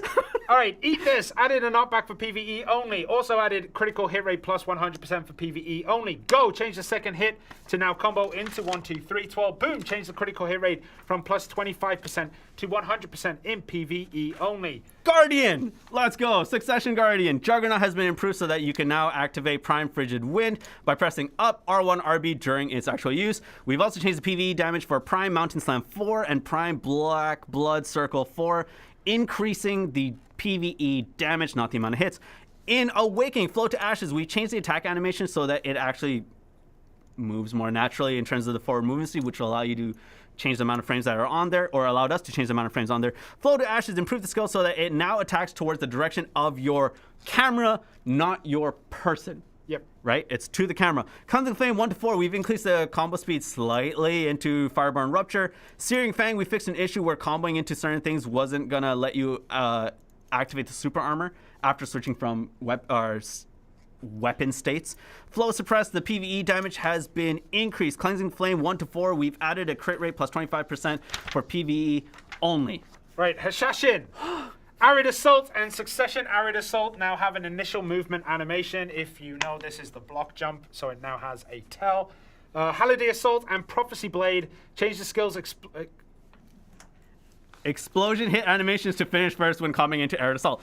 Awakening, Ensnaring Sands from 1 to 4. We've changed it so now it applies a reduced movement speed debuff on the first hit. Arid Assault has now been improved to combo into Silent Breach after its use. Flow Condemnation changes cooldown from 15 seconds to 12 seconds. Collapse, we've also improved that in terms of the flow of it so that it can actually combo into Flow Condemnation after the first hit. We've changed the PvE damage on Serpent's Coil 3, Ensnaring Sands 4, Collapse 3, increasing the amount of damage for PvE. Right, I tell you what, we're almost there. Nova. Two more classes. Succession, Quarter-Arms Protection now recovers stamina even when in a moving guard state. Succession, Quarter-Arms Opening changed to now consume stamina when used on cooldown. Fixed the issue where Axiom wouldn't go berserk if Nova switched out of combat with her HP at 40% or below. Fix the issue where Axion would remain in a berserk state even when Nova's HP was restored to 40% or higher out of combat. PvE damage on Prime Frozen Earth and Prime Entangling Icy Thorns has been increased. Awakening. Star's Ring changed so the area of the star's explosion will slowly shrink, reducing both the intensity and range of its pulling effect. Slicing Ring and Frozen Ring improved to combo more quickly into Brutal Wing during use. Sage! Last class, Right, finally! first, let's get to the good stuff. Sage has been added as a trial character. For those of you that want to try out the trial characters, go ahead and make one. If you have to delete a trial character, it only takes like a day, which I kind of want to reduce the cooldown, but yes, I know chat's going to be really angry for me talking about this. They're probably asleep by now. We've also added the third skill enhancement, also known as Rabam, must be 58 or higher, and yada yada yada. I didn't actually write down the names of these skills. There's supposed to be an image that I don't have. which we will have. Oh, hold on. I can check it here. Keep going. Okay, so for changes, Succession, Prime Rift Chain is now been changed to like apply the super armor when the skill is used on cooldown. The Prime Rift Chain also adds a all DP plus 20 for 2 seconds and grapple resistance plus 30% effects when the skill is used. Flow Finishing Touch added a 17-second cooldown to the skill. The Kive Mastery changes the skill to stack effects of Prime Overdrive for the following situations. There's a bunch of them in there. We've also reduced the PvP damage on the following skills. Prime Void Gateways, reducing it by about 14%. Prime Spatial Collapse, 1 to 4 by 18% as well. Yeah. Also, I'll bring in. We'll talk about it in order. Otherwise, I'm going to get confused. Yep. Awakening, Radiant Annihilation, all accuracy plus 9% for 10 seconds when the skill is used. Radiant Annihilation fix the issue where the Arcanon effect will sometimes not activate. Improve skills to combo more naturally when switching from Awakening to main weapon. Bolt improves so that he turns towards the camera angle. Flow Integrate improved to be able to hit enemies in higher locations. Bolt is now usable during cooldown when overcharged status is active. And in the main weapon stance. Also usable in weapon stance. Seize improved to attack the enemy faster after grabbing them successfully. Upsurge changed Upsurge to attack forward after using the following skills. Evading backwards after impaling flash, Radiant Annihilation, Shock Relay, and Chain Lightning.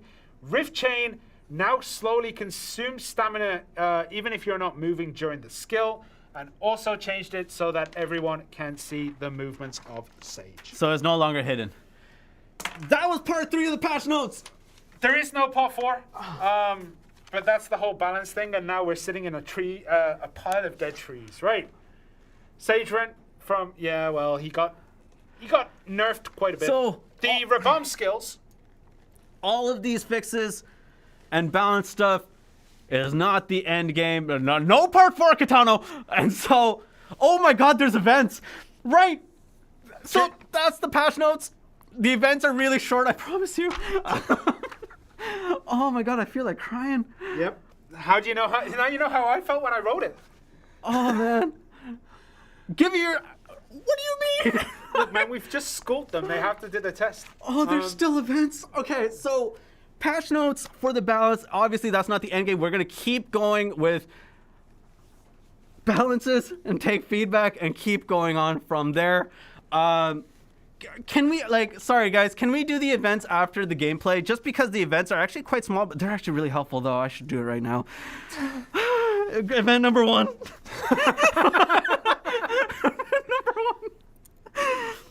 Okay, so event number 1. In the pro shop for 1 silver, you can get a da-dum diving suit 7 days. This will help you dive underwater really quickly and swim faster and all that kind of stuff. Also get you to Sikraya. And help you get to Sikraya. It'll be great. It's awesome. Don't miss out. Event 1. So more sailing EXP. So on some of the sailing quests, and we'll list them in there, certain sailing quests will give you double sailing EXP. This will help a lot of you guys get out into the sea if you guys haven't done so already. There's a few of them, including a couple dailies as well. Only the sailing EXP is increased by 2, not the other rewards and whatnot, right? These the double sailing EXP does not apply to Aquila's Eye quest. It only applies to the ones that are listed in the event notice, which you can see, and it is not an essay, so it'll be fine. The another event is the Etheria... Pog for Etheria Cog. It is indeed Pog for Etheria Cog. Each day, complete the 1 hour playtime challenge so that you can get a licensed piece. If you get 6 of them, so log in each day, 6 days, 1 hour each. To get 6 pieces, you can exchange them for a free ship license, Etheria Cog, Callus certified. Yep. That's the events. Oh, there's another one. Oh no, I shouldn't be going away from that. Also, if you go to Sakura or Protei, there are certain quests that you can kind of pick up. I say quests, but you get trash loot. So Protei fins, destroyed ancient weapon power stones, or underwater ancient weapon power stones. You get these. You exchange them with certain NPCs, so Creo, Sheila, and Gershman, and you get ancient coin of the deep sea. Each of these coins are worth 2.2 mil in silver. You can exchange these, if you collect a whole bunch of them, for a Etheria sailboat license or a frigate license. Those exchanges are only done once per family, so once you get the one that you want or both of them, sell them, make money. Have we been put out of our misery now? Okay, right. Yeah. All right, that's everything. Those are the events. Okay, so now let's go into gameplay finally. It's only been an hour and 10 minutes since we started this stream. And first off, the last of the skill enhancements on Sage is Avoid Gateways 1. You can merge it with Gravity's Rift to do Void Blast, which is that one. Or you can merge it with a Taur's Fist and do Void Eruption, which is that one. They both look the same to me. Maybe I'm just a bit old. Maybe they're a little bit different. But yeah, they do quite a bit of damage. Right, so here we are. Oh, it's nighttime in the game now. This usually doesn't happen. Okay, here we are on Waita Island, and we're gonna go first into the cave to look around Protei Cavern. So Marnie is here. You can buy your Marnie stones from this bad boy right here. This is a test server. This is a test server. Don't worry about all my pens. All right. So, you can buy them all there, and then you go down into... What are you doing? It's because I'm bolting downstairs. Never run downstairs, people. No, because this is also the test server where there's an issue with it. Yeah. Okay, as you can see, very beautiful place. These guys here, they're pretty nice. You can repair your stuff pretty easily down here. And then we get into this part. Oh, Leppy's telling you to zoom in. Zoom. Why would I zoom in? Zoom out. There we go. Okay. So we are in Protei Cavern. I have not played Sage for a while, so need to get used to it. So about Protei. So basically, they're Protei, as we said, is like a at this point for console, I would say like mid AP levels for people. Go there, get a bunch of stuff. Some of the Proteis in there have a special feature where if you kill them, they start evolving. And if you kill the evolved form, forgot to turn the camera around there. If you kill the evolved form, you can get certain drops, but they can keep evolving. It's kind of a pretty fun mechanic, and I think Protei will be good for a lot of people. It'll spread out a lot of the mid-level people as well. But it is a pain in the butt to get to, so... Yeah, so you would basically kind of camp out here as much as you can. Are you enjoying this? It's Sage. Oh, do you want to go over the balance changes again for people who missed it, or? Oh yeah, let's do that. Let's go over again, boys. No. Okay, so I'm gonna just quickly explore. There is a lot to explore in this cave. Yeah. A lot of the end gamey people will probably just come here for the knowledge and then never come back. But it is. Oh, what's the little EXP plus thing? Oh. There it is. Oh, parasitic. Pop it. I'm stuck. No, Sir. Wrecked. I'm not gonna kill it, am I? You're killing everything around it. Get back here! What is?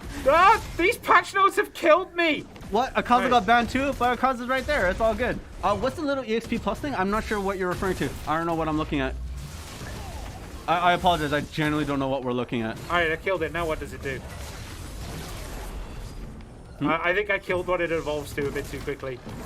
No, there's a chance that it might not evolve to the next part. Oh, okay. So, Right? So it's by chance it'll keep evolving, and once it evolves and stuff, you can get certain drops, and it's good. Especially for people who are meant to be in this area, it's good for them specifically, and I think that's a really good thing. But yeah, that's Protei for those of you who are 170 and around there. Come check it out after you get your boat, which is an event. A shorter event than it was with patch notes. Show the item drop tab for this spot. Yeah, why not? Oh yeah, that's a good point. I forgot that existed. That's a really good spot. That's a really good spot. Or a really good shout, sorry. Okay. So, where is it now? It's in information. Nope. No, adventure. Is it adventure? Item drop. Okay, let's go all the way down. What happened to insert content name and all this kind of stuff? Like I said before, and I still kind of, you can hover over stuff. Like I said before, and it still holds true, we are on pace with the roadmap that Jezangnim said in that development video.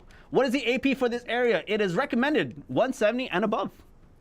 But yeah, Rainbow Quarter Rings exist, a bunch of other stuff exists, Abyssal Essence exists. You want Abyssal Essence for making Frenzy Drafts. Frenzy Drafts are awesome. Yep. And yeah. All right. Also, you get the Ancient Seal Reds. Yeah, I already showed that. Yeah, okay, cool. That you combine to make a Grad ring. Yeah. So let's quickly switch over to the Zerk. Unicorn horses. I imagine you mean D-Day. Soon. Soon. Until we say otherwise, we are still on pace with the roadmap. Same thing with Guru boxes. Soon. I betrayed you. It's because you don't zoom out your camera, Leppy. And yeah, that's basically where we're at with that. So now where are we? This is Sakraya Upper. It is under the sheet. You can't say that without the accent, can you? No, you can't. It's impossible. And then, all right, so. Kashima, you're right. I know. But as long as it's within the video, we're still on pace with whatever is in the video for now. We are in Sakraya. You're beating up on damaged parishes and whatnot. Tell us about this area. Why are we here? Well, we're here because this has an actual pretty good value on its... oh, I activated the wrong skill there.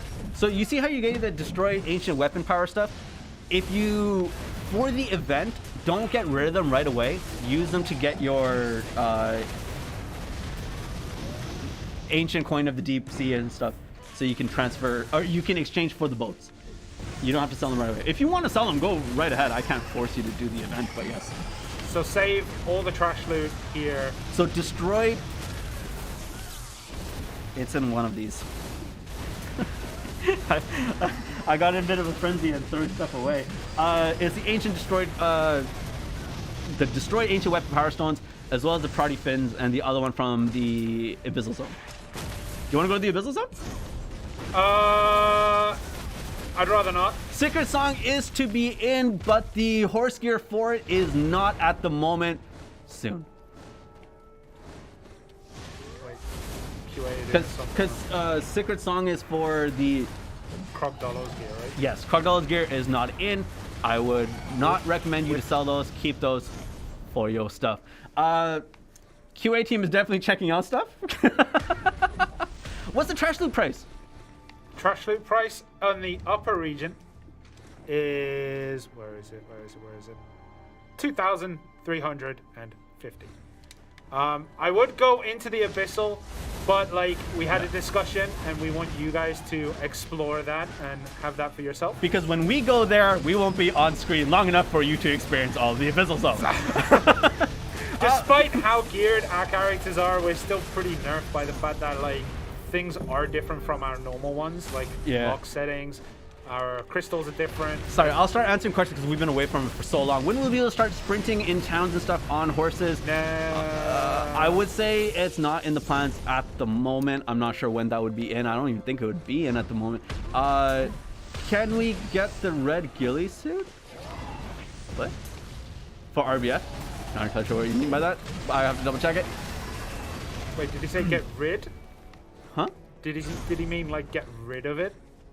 Where can we get them? Is what I read. Sorry, I'm just trying to go through it at this point. All right, so I'm just gonna say I have no idea where I'm going. You guys will be able to get it. Yeah, you guys will be able to figure your way out and around here. that was So a how do you get to monster Sakuria? So to get to Sakuria, you basically take a boat, right? You take a boat from wherever your boat may be, and you sail the 7 seas Yeah. up just north of Ilia to where the location is here. Okay. Get off your boat and dive down through the water into this beautiful underwater location. There's probably a better place I could be grinding than where I am, but Yeah. yeah. Dream donkeys, when they have come and they have gone. When will the guild payout taxes be lowered? Life skill guilds need them. In terms of guild payout taxes? Ooh, I have to take a look at that one. I will definitely take a look at that one. I'm not entirely sure if that's going to happen. Thought we were going to get Medea Node Wars Conquest War in May. I'm not sure if... Did I say that? I'm not sure if I said that. If I did, Oh, I don't think I've said that. Or I'm not sure if that was in the video either.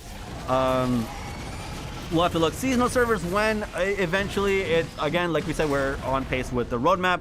Will the Pro Shop be updated today or with the maintenance? With the maintenance. With the maintenance, I imagine. There'll be stuff that will be used for Yeah. the new content, I guess. So Yeah. Can you show the excavation nodes you mentioned earlier? I imagine you mean with the bartering for the and churros. No, for the it's churros- the churros stuff? churros gear. Yeah. Yeah. I can show that in a second.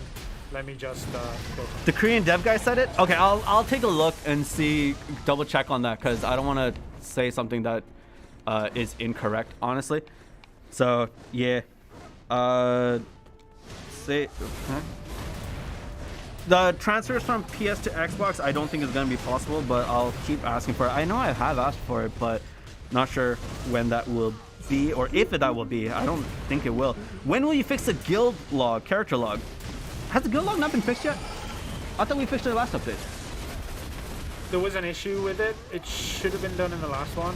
I don't know. I've been so in the nose of getting these bloody patch notes done. Is the upper area an easier zone? Indeed, it is. It is. The abyssal zone is 280. They're beefy, and you know how by the enemies here it says like damage perish and damage lichens and stuff like that? The damage part is not there in the abyssal zone. They're just at their full strength, and they mess you up. Some gang mentality, man. They mess you up. So, all right, I'm gonna tell a story of what happened yesterday. When we were like setting up where the characters would be and stuff like that, we kind of pressed the wrong button and ended up in the abyssal zone. Yeah. It hurt. We got pushed in. Can you show us how to change workers' names? Oh, that's a good shout. Give me 2 seconds to. All right, I'm gonna go back over here. Hey, buddy. Abyssal is interesting. Granted, me and Shirna are not as talented as maybe the rest of you guys, the rest of the console community in general. But yes, it does require a lot of AP. And honestly, I would say this: if you, what I'm saying is like, say DP is the most important. What I'm saying is like, if the recommended AP is 280, the DP must be ridiculously high. Like you want to go in there with buffs, you want to go in there with everything you've got, and start collecting while stuff. we're here, let's show. Hold on, where is it? Where is it? There it is, Frenzy Draft Boys. Yeah, more AP. Woo! As we hit nothing. Exactamundo, mate. Exactly. Are the okay workers? Are the sorry? I saw the rich merchant ring questions. I have to take a look at it. Give a nickname. Can you call it patch notes? Thank you. But the rich merchant ring, I'm not sure if did we add those in? I'm sure we. I think they're in. The pieces are in, I believe. For like Paddock Sicaria and stuff like that. Maybe. We'll double check on that. If it's in, it'll be in the patch notes. And then you could change it again, and we could call him like Nerd with a U, because why not? There we go. His nickname is now Nerd. Can we show Captain Cannon Fire in a bit? Hopefully. I'll try. Will we ever get a gunner class? I'm not entirely sure. I know that we suggested a couple of ideas. I know Shirna's personally suggested one that he really wanted. but my involvement in new class creations and whatnot is not as prevalent as you may think it is. Like, we can give suggestions and whatnot, but I'm not so sure it will happen. We did say a magical spell singer class, right? That we kind of wanted. Yeah, but like again, the classes we suggest, like there's more to life than just me and Trent. That's fine. You can call me Rob. It's not even my real name. Yeah, that's true. But there's more to the company than us two. So even if we suggest, and even if it's a great idea, like if someone else doesn't want it, then you know there's a bit more roughness involved, and you know. But even then, we'll try and suggest everything that we can.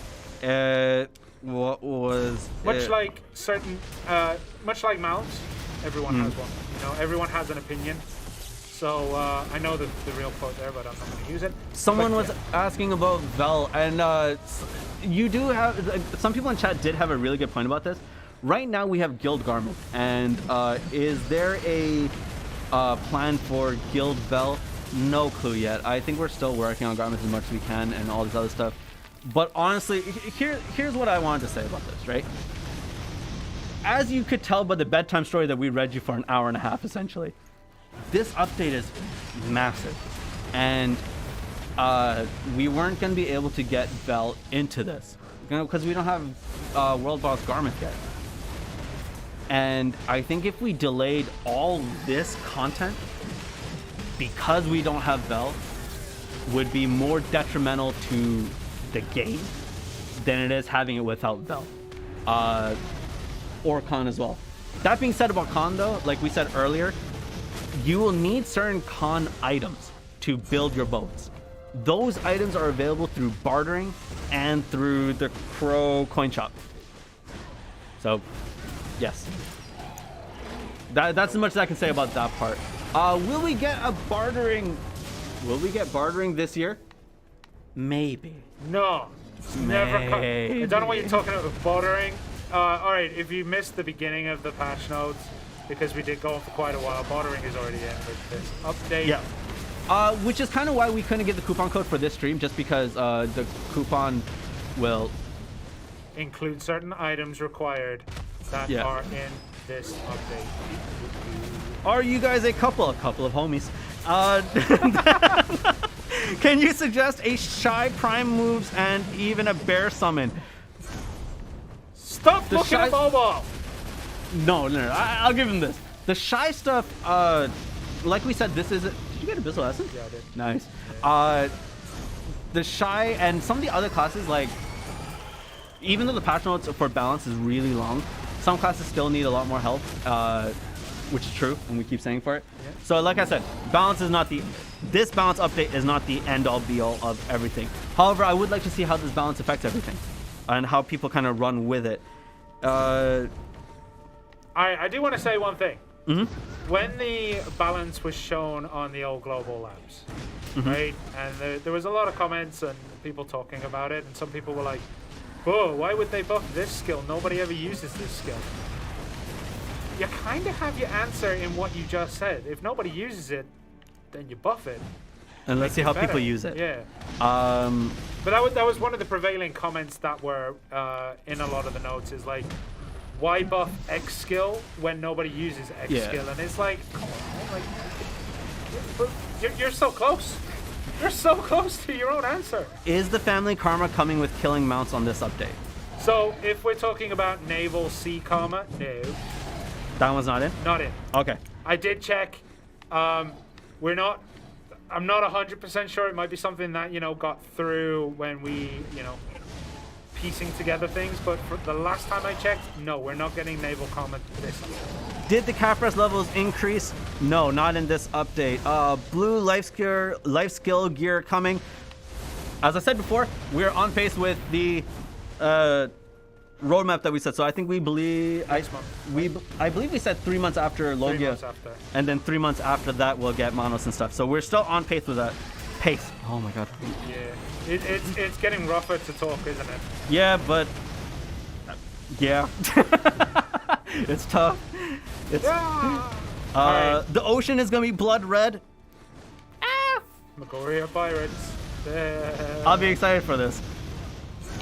I'm excited for all this. right, if there is a naval war between like the pirates and Yeah. then the East India Trade Company or what that guild's called, that'd be it'd just be history repeating itself, you know, like It'll be fun. I think it'd be cool. really weird. If you guys have really cool content regarding that, show me. I'm gonna. I've been enjoying watching a lot of people, prepare for this update.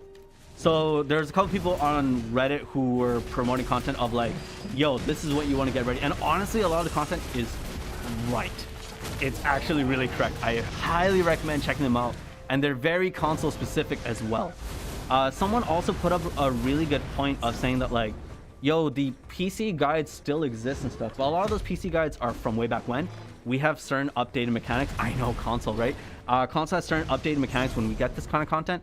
So there's a space for you guys to make all that. And I think a lot of people are going in that direction, which is great. Thank you. And always let me know when you guys do that kind of stuff. Someone streamed that naval war. Indeed. It'd be really fun to watch. By the way, right, Viking R exists as well. Yeah. I'd enjoy to see that. I know a lot of people are excited to go out there and just start popping people. someone said RBF with ships. I actually have a. Yeah, I believe it was suggested at one point. I think it might. Was it last year's Heido Bull where this came up? Something like this, like a naval battlefield. If not, then maybe I was just. I just know Shirna Trace the Zerker different with his 47,000 skill points available. This is a test server, and basically, hold on, no. I'm explaining this one. When we were setting up this account yesterday, it was like, oh, there's something wrong because it has 0 skill points. Yeah. And I told him, make a few, and go from there. What he heard was, I'm going to make 50,000 skill points. Oh dear. Oh, there we You go. doing all right there? Yeah. It's all them skill points weighing you down. And so, so he had a bit of an issue with that. But yes, this is indeed a test server. You're having some problems. No, I'm not. This is the fun part. Look. The zone you are in now would be great for RBF. I agree. Ooh. I absolutely agree. Oh, but no, I'm having fun because look, I could jump normally, and then I jump through here. Woo! Swimming! It's the small things that you gotta do in life to keep yourself. Absolutely fair. But yeah, that's where the sea stuff is. Can we get party platoon UI movement So it's not covering your stuff. so that you can actually move it around somewhere? Because that's not movable. We can ask about it. Yeah. That was not movable from what I Shows know. how many friends I have. I never noticed that would be an issue. I've been in a party of 1 since last week. Due to us getting Ebenruth Null, are we getting the duo Croc zone? Not yet. No. All right. Someone wanted to see the boats, so let's switch to Dream Donkey. Yeah. And while we go on for the boats, someone's asking about the next gen, what is it? Crashes, like time-lapsed crashes, or crashing to main dashboard and stuff like that. No new information on it that I can share yet. It is being investigated, and that's as much as I can promise at the moment. Someone said ways to improve your swim speed without using like the datum stuff. Oh, there's a meal and an elixir that should be available with this update as well. That'll give you like underwater breathing and stuff like that. So there are ways to get down into Sakraya without that stuff. Food and elixirs will help you get in there. Okay, right. Now, I've got to remember the buttons. Okay. No, that was just normal fire. Wait, there we go. All right, so now, the power of focus fire is mine. The freeze on exiting a menu?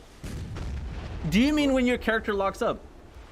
Because I believe at the moment the reason that's happening is that if you're holding the left stick in a certain direction, right?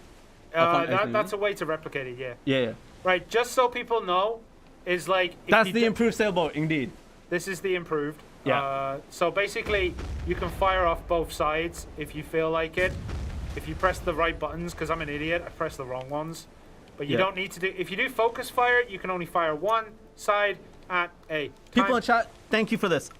Basically, also to improve speed, it's crystals on your feet Yep. and a fairy. A fairy will also help you with underwater breathing and stuff like that. So you can switch from side to side. Thank you. And then if you press that button again, it'll put you back in the middle. And then if you press... No, I fired it again. You can fire both sides at the same time if you press the right buttons, but I'm an idiot. I keep pressing the wrong ones. Can tagged characters level bartering? Yes. Is bartering not the same as trading? No. Bartering is possible. Bartering is possible. Cool. Because the items need to be on your Your boats. boat. It's not on you. That's what it is. Yeah. Yeah. It's on your boat. I can't figure out how to fire. Oh, I gotta press that. I gotta press R. Okay, I gotta press the 2 triggers here. Bigger gathering. So the excuse me, the range in which you can gather stuff. Yep. That is something that I've spoken to Jocelyn about. We're seeing what other implementations we can incorporate so that we're trying to see how we can implement something like that to improve gathering and honestly a lot of the life skills in console good. because of how our not UI but what functions we have available to us as a console player. So, by the way, just so that you guys are reminded, is that when you upgrade your ships, you no longer have interactable cannons. I can no longer fire my cannons by going up to them, which means if I was in a party, they wouldn't be able to fire those cannons either. Just Yes, a quick reminder. People in chat, thank you for explaining this again. There is no code tonight, but the code will be released. A coupon code will be released for maintenance because of the items that are involved with it. Yep. Okay, so that's the boat and the firing. Through social media and Discord. And then if you guys wait a little bit, I imagine it'll be on Reddit and in-game really quickly. Yeah. Which, honestly, I don't mean to tease you guys about that. That's awesome. Thank you so much for that. When can we make Fire Raid, Andy? We're not sure yet. That would be quite a while. How about the maintenance warning that I just got? Maintenance now? No, it should say maintenance is going to be happening tomorrow. Okay, so the last thing. If it's wrong, please tell me. The last spot that's added, this is the paddock spot. So, to get in here, you go to Paddock's Island and you go to the node manager. You swim around and you see this little opening right here on the minimap. I can't zoom in anymore, but there's a little opening right there. Go through there, swim here, you'll see this spot. And then you're like, okay, like let's team up and fight these really hard guys. And then you smack one and they just die. So then you're like, okay, maybe this isn't as hard. So, you go up here, you follow the stairs up, you follow the stairs all the way up, because we got lost here yesterday. Get out! Okay, so this is the basic area. That was just unnecessary. Right, if you go that way, you're going out of the area, but you want to go this way, right? And in here, you'll know you're in the right place because you see the flags, and then you go, I think it's this way. Yep, go up. It's this way over here, and you can see that now we have this stuff, and this is going to be hard. Right, you can see they have addicted to mutant lower flowers on their heads. This is the vase that puts out the old the spores. the spores. And when you get the neutralizer, you can interact with that to put it in, and it'll kind of make them less beefy. But as you can see, they're quite strong. This is a duo area. I also don't play Guardian at all anymore. No, I do. I still play it, but I'm not good. Also, you know I'm not good when I have Invasion unlocked. The issue about moving an attack on menu exit, that shouldn't be happening as often. It depends on what your specific issue is, honestly. No, my name is not Robin. But thank you for trying. At least you tried to remember. No, the menu, the freeze on menu, shouldn't be happening unless you have the joystick pushed in a certain way. It's the triggers. It's triggers. Or triggers. Sorry, triggers. If it is happening, can you send a ticket and then we can probably figure it out from there? But like from here, I can't really diagnose the issue, I guess, if that's the best way to say it. Also, I just want to point out, you can see from the trash loot that I occasionally pick up because this is a duo spot, remember? Oh, you don't have evasion locked? No, man. I'm pro. What do you need that lock for? As you can see, when eventually I get the trash loot done, you will see that it is a different one. It is an Outlaw's Mark. Yeah. That is the trash loot in here. And that, my friend, is worth 15,000, whereas the normal Pirates bandanas are worth 1,000, a couple hundred. So, yeah, this is the area. As you can see, things are tough. This is why it is a duo spot. You can get your earrings, your ethereal earrings here. Which will give you DP. Awesome. They're DP earrings. And I'm going to back out of here in a second. Tunny rings are indeed in the game. Tunny rings, ethereal earrings, as well as rainbow coral rings and frenzy drafts are in the game. Yeah, frenzy after drafts, this update.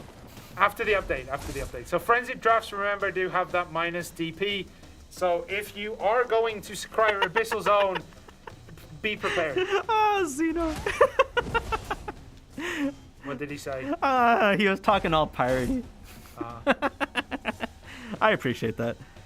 Okay, Pirate so talk's cool. I'm gonna run up here. What about PvP on boss will be on or off? For Sacred, it should be off. Should be, because it's a field boss. Yeah, it has the field boss schematics. Cringe is best. Yes, take a look at our streams.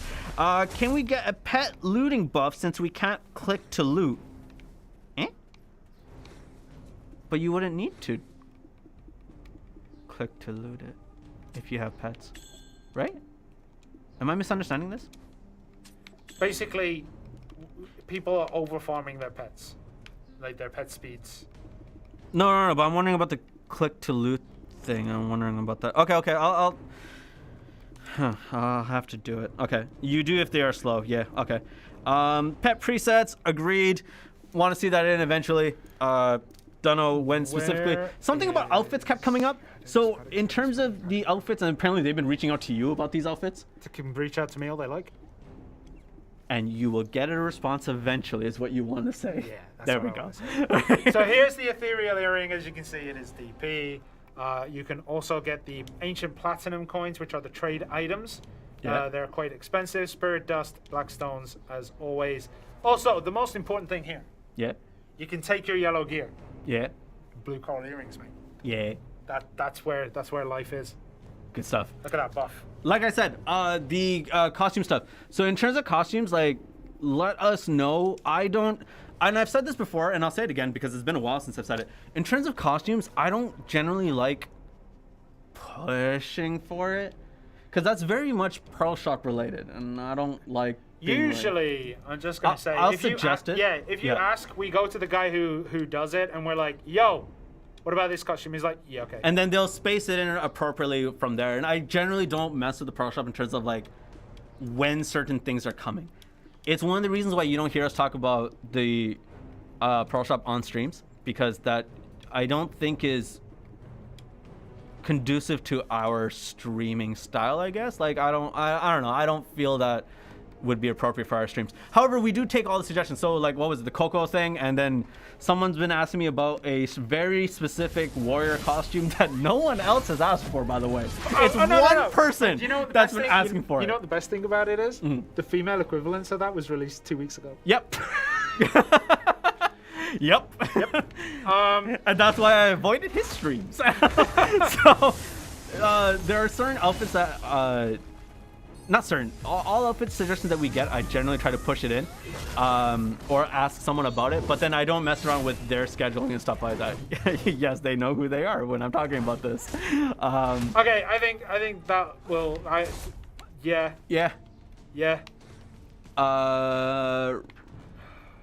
Yes, the red shard, black shard, the red seal, black seal. I forgot the exact name for it.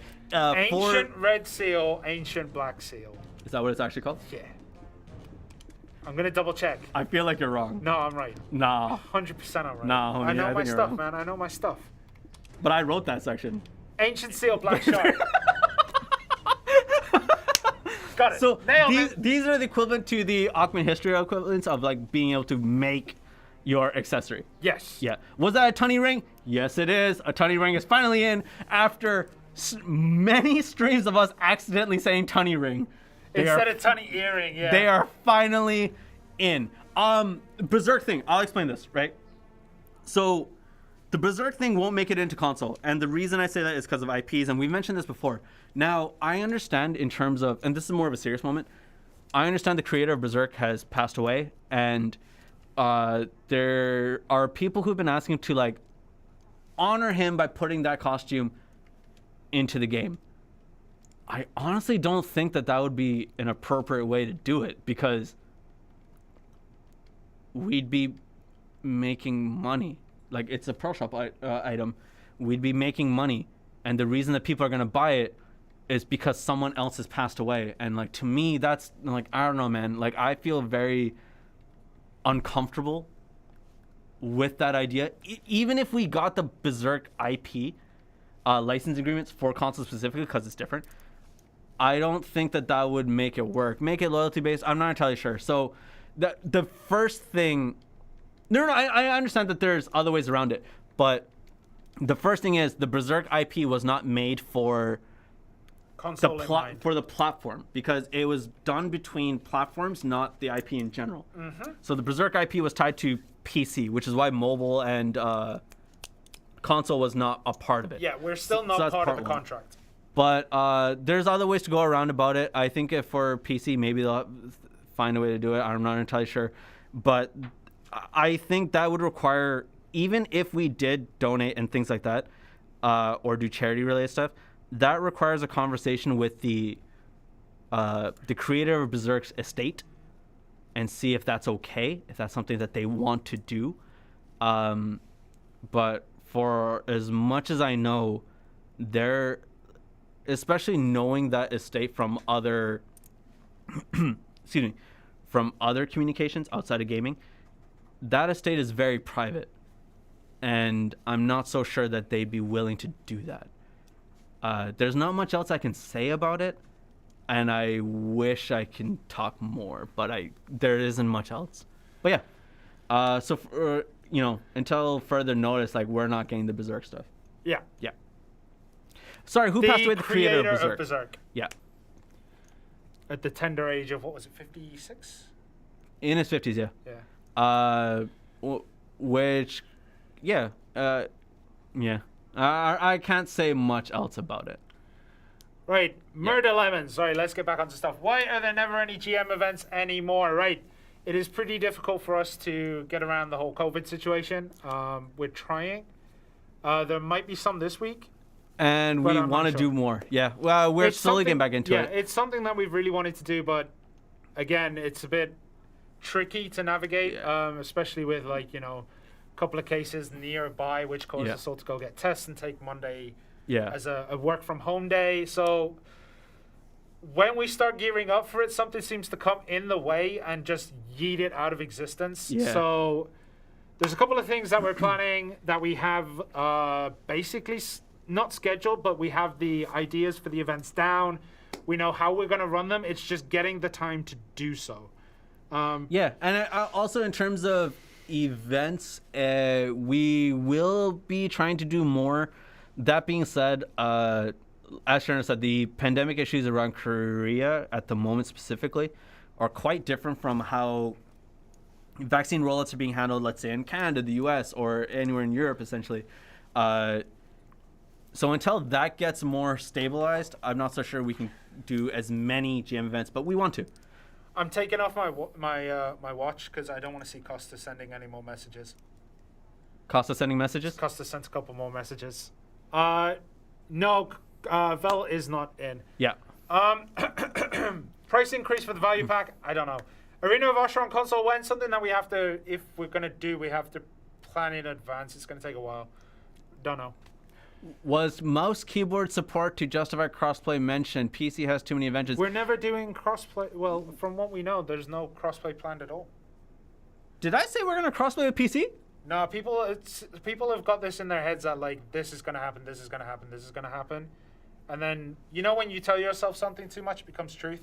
Yeah. It seems to have happened occasionally. It's not going to happen. Speak a rumor into existence. Yeah. No, I believe that crossplay idea will never happen. Oh, the excavation nodes until someone asked sorry, me. thank you. I'll handle that one. So I don't believe that will happen. Keyboard support, I don't believe is. And crossplay with Nintendo, that would be sweet. Oh, Inferno. Hey, Inferno. Vel's not in. Vel is not in. Why can we mount switch to sprint the in gameplay, Stars Cash? End Town but not other towns? Because Stars End is full of outlaws and don't respect speed limits. Adventure logs. New adventure logs? You mean just adventure logs in general? I don't believe we get new adventure logs with this one. No. Yeah, this Not update yet. doesn't have new adventure logs. It has just about everything else. Gameplay. Look at him in a world of his own. No, he's handling the Costa replies and stuff. Oh, okay. Because All you right. took off your watch. All right, so as you can see, there are a couple of islands here. I think it's these islands. Racid Island, you go here, node management. Chiro Sale Workshop, invest your contribution when you link it, and then you'll be able to get different parts. One is for the sale, one is for the hull, one is for something else. It's not that one.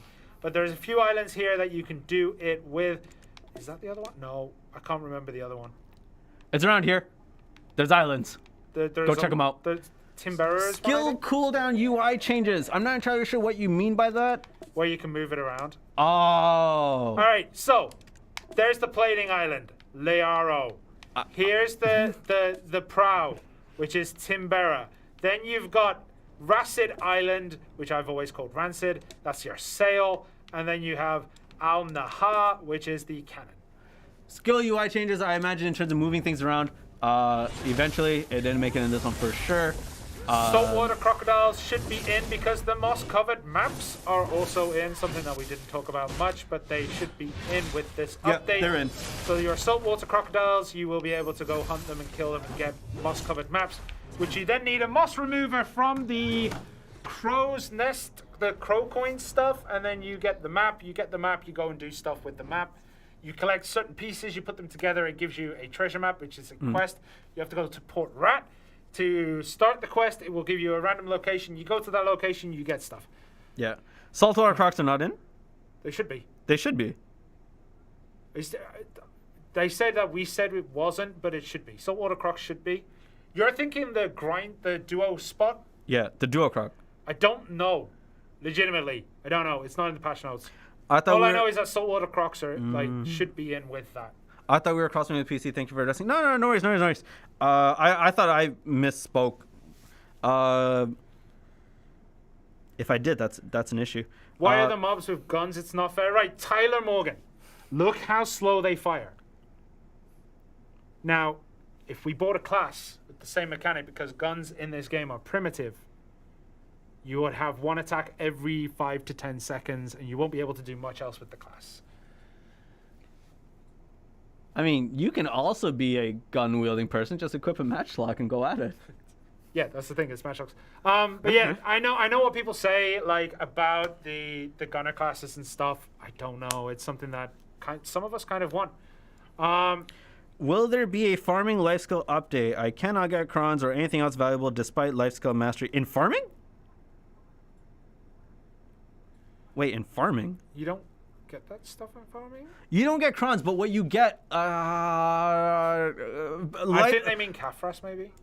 Yeah, probably. How much information am I allowed to give? You know what? Screw it. I'm a community manager. I can say this, dude. Man, when you're doing life scaling, especially for farming, one of the ways to make money off of it is to get the magical versions of your seeds, right?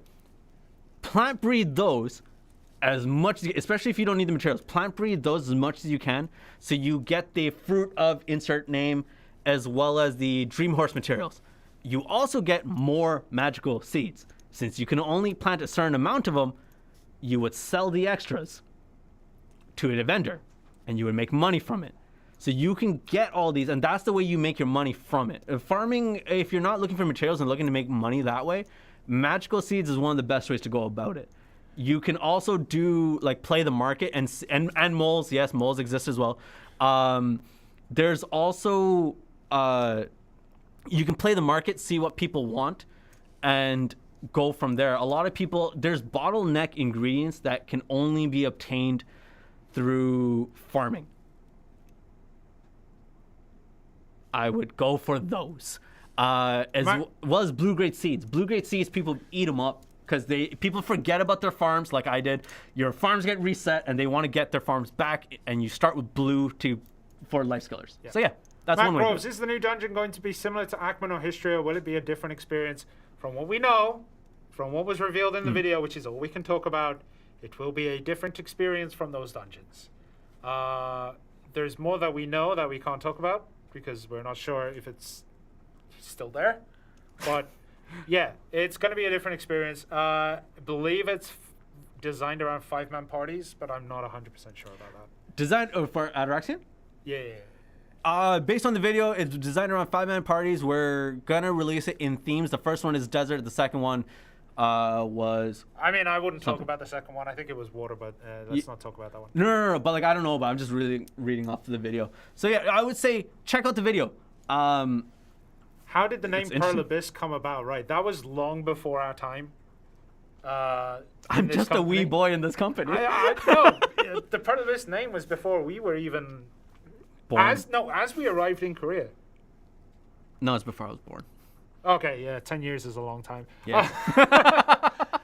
Honestly, I don't know how that name came to be. I have heard this story.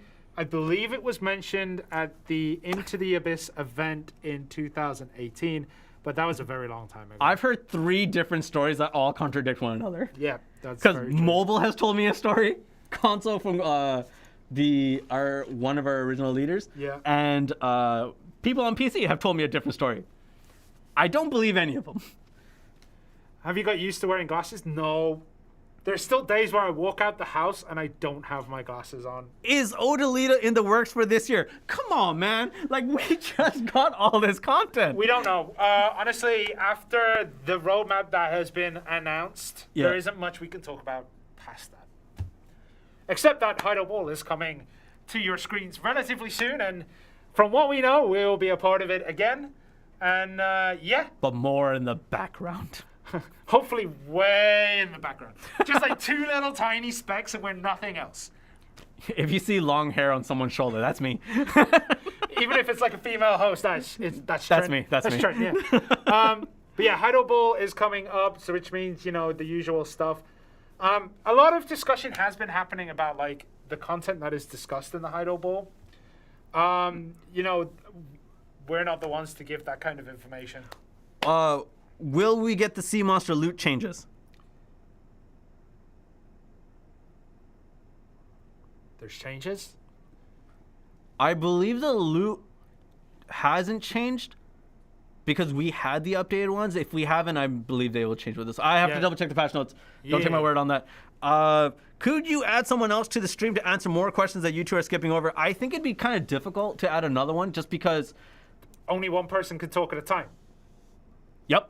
So one person talks at a time, and then you're reading the questions, and then like suddenly, yeah, it's a bit rough. Do we get to keep the Oasis gear after the event ends? I imagine you're coming from PC? No. I believe the Oasis, from what I know, which isn't a lot, and on PC it's even less, but from what I know, the Oasis event that you guys have, once that ends, all Oasis gear will be yeeted.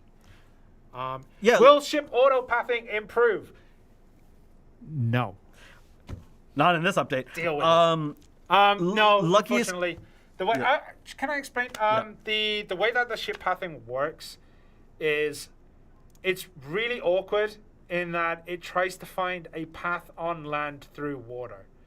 And I don't believe much has gone in the way of like trying to rectify it. I don't know how difficult it'll be, but I'm assuming like that's one of the really old codes. So it might be a little bit more difficult to improve. But no, we're not getting improved shipping routes for this automatically. Get trucked. Hey, dude. Lucky was correct in saying that like the loot, if it's not already there, it should be updated just because we need some of those materials to build boats and whatnot. And also for bartering. So, yeah. Maybe, I think. I imagine that would be in there. So, yeah, it's in. Let's just say it's in. Let's go with that. Yeah. A bunch of questions. Yeah, they can answer questions that are in chat. I agree. If we had a moderator that was in chat, we have Moobot and console gets kicked out every single time, so that's hilarious. But if we had more people that were a part of the stream and answering questions in chat, I think I don't know how I feel about it yet, but I'll definitely consider that. Get Trucked, I say your name because I see you on server chat all the time. This is a good question. About the Heidel event, how safe is it to agree to overseas information? That's the only thing that's kind of making me worried about participation. Right. So when it comes to overseas transfer, this is more about our company being more careful about the legal ramifications of personal information being sent over. So let's say my brother who is in Canada, if he sends one piece of information, which is his email, I would send him something like, look, for your email address to be sent from where you are or to the, let's say, the Canadian Office of Perlibus, they're going to send it to Korea. So another party is going to be looking at your personal information.